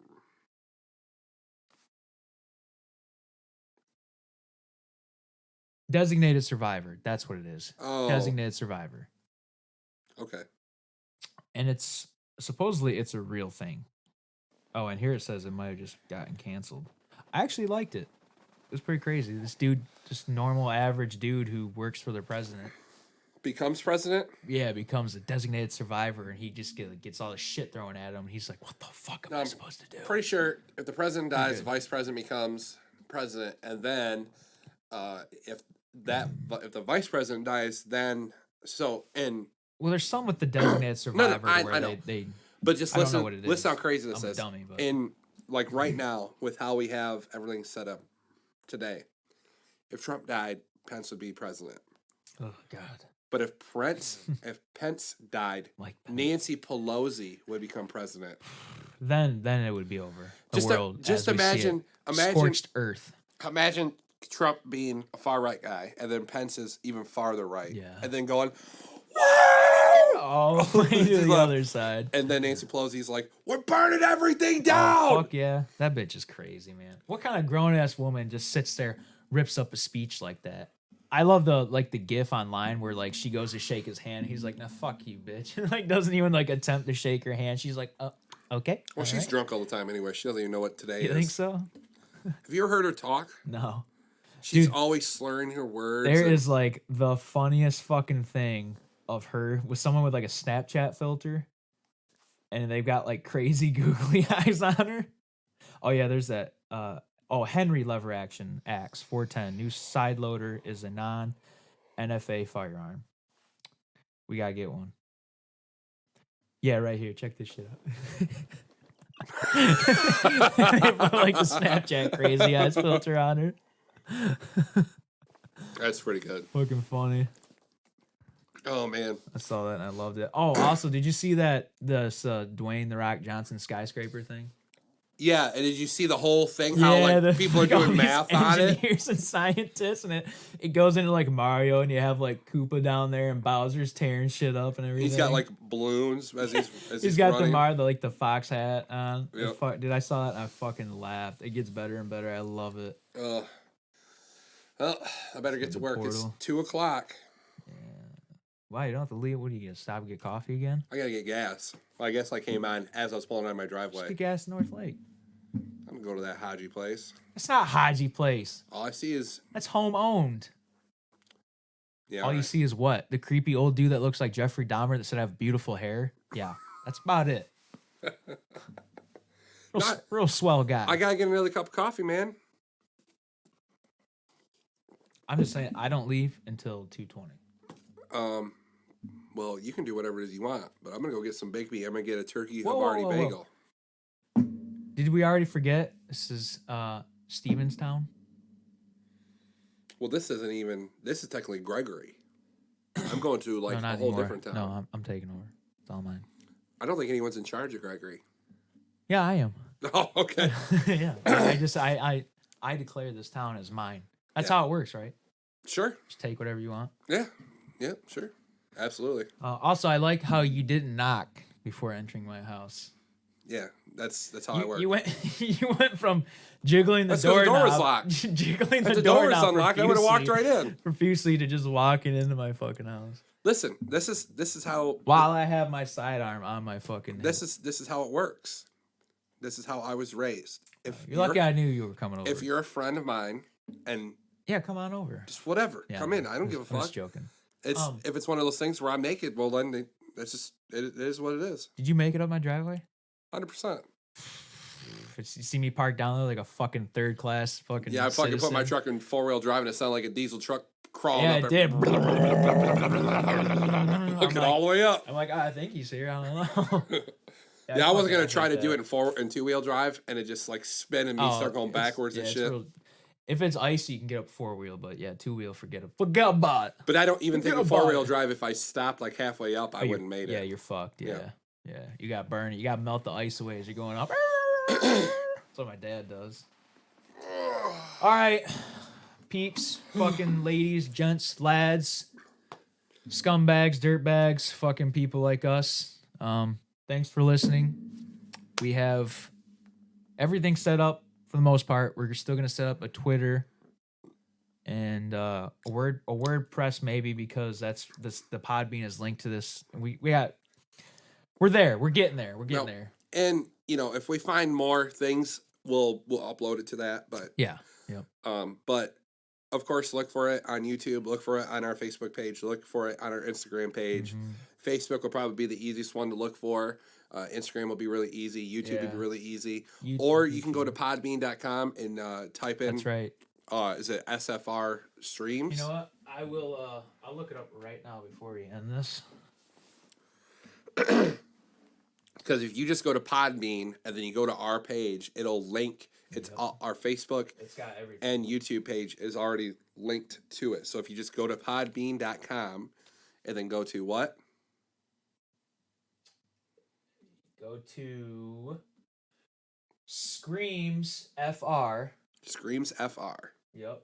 Good afternoon. Screams FR. That is our page. Sorry, I didn't realize I was talking. Wait, thanks. Where were we on that one, dipshit? Screams FR is our Podbean profile, our page, and we already have our episode up there. And well, before you even hear this, because this won't come out this episode for a while, but for those of you that just join us, Screams FR is our Podbean. We're on Instagram, Facebook, YouTube. Like, share, subscribe, absolutely subscribe. Tell your friends, because, I know they're not fucking doing anything anyways. Take 10 seconds out of their fucking lonely day to just hit subscribe. You ain't gotta watch your shit. I don't care. We need them likes. We need them likes, baby. Yeah, just subscribe. And then, just tell us fuck off. You ain't gotta listen to us. If those of you that do, though, we appreciate you. But yeah, we'll post a link to Podbean and everything on our Facebook. And so you'll hear that for old listeners and new. So sweet. Thank you so much. And until next time, you fucks. Toodaloo, motherfucker. A witch hunt. And they're pushing that impeachment witch hunt.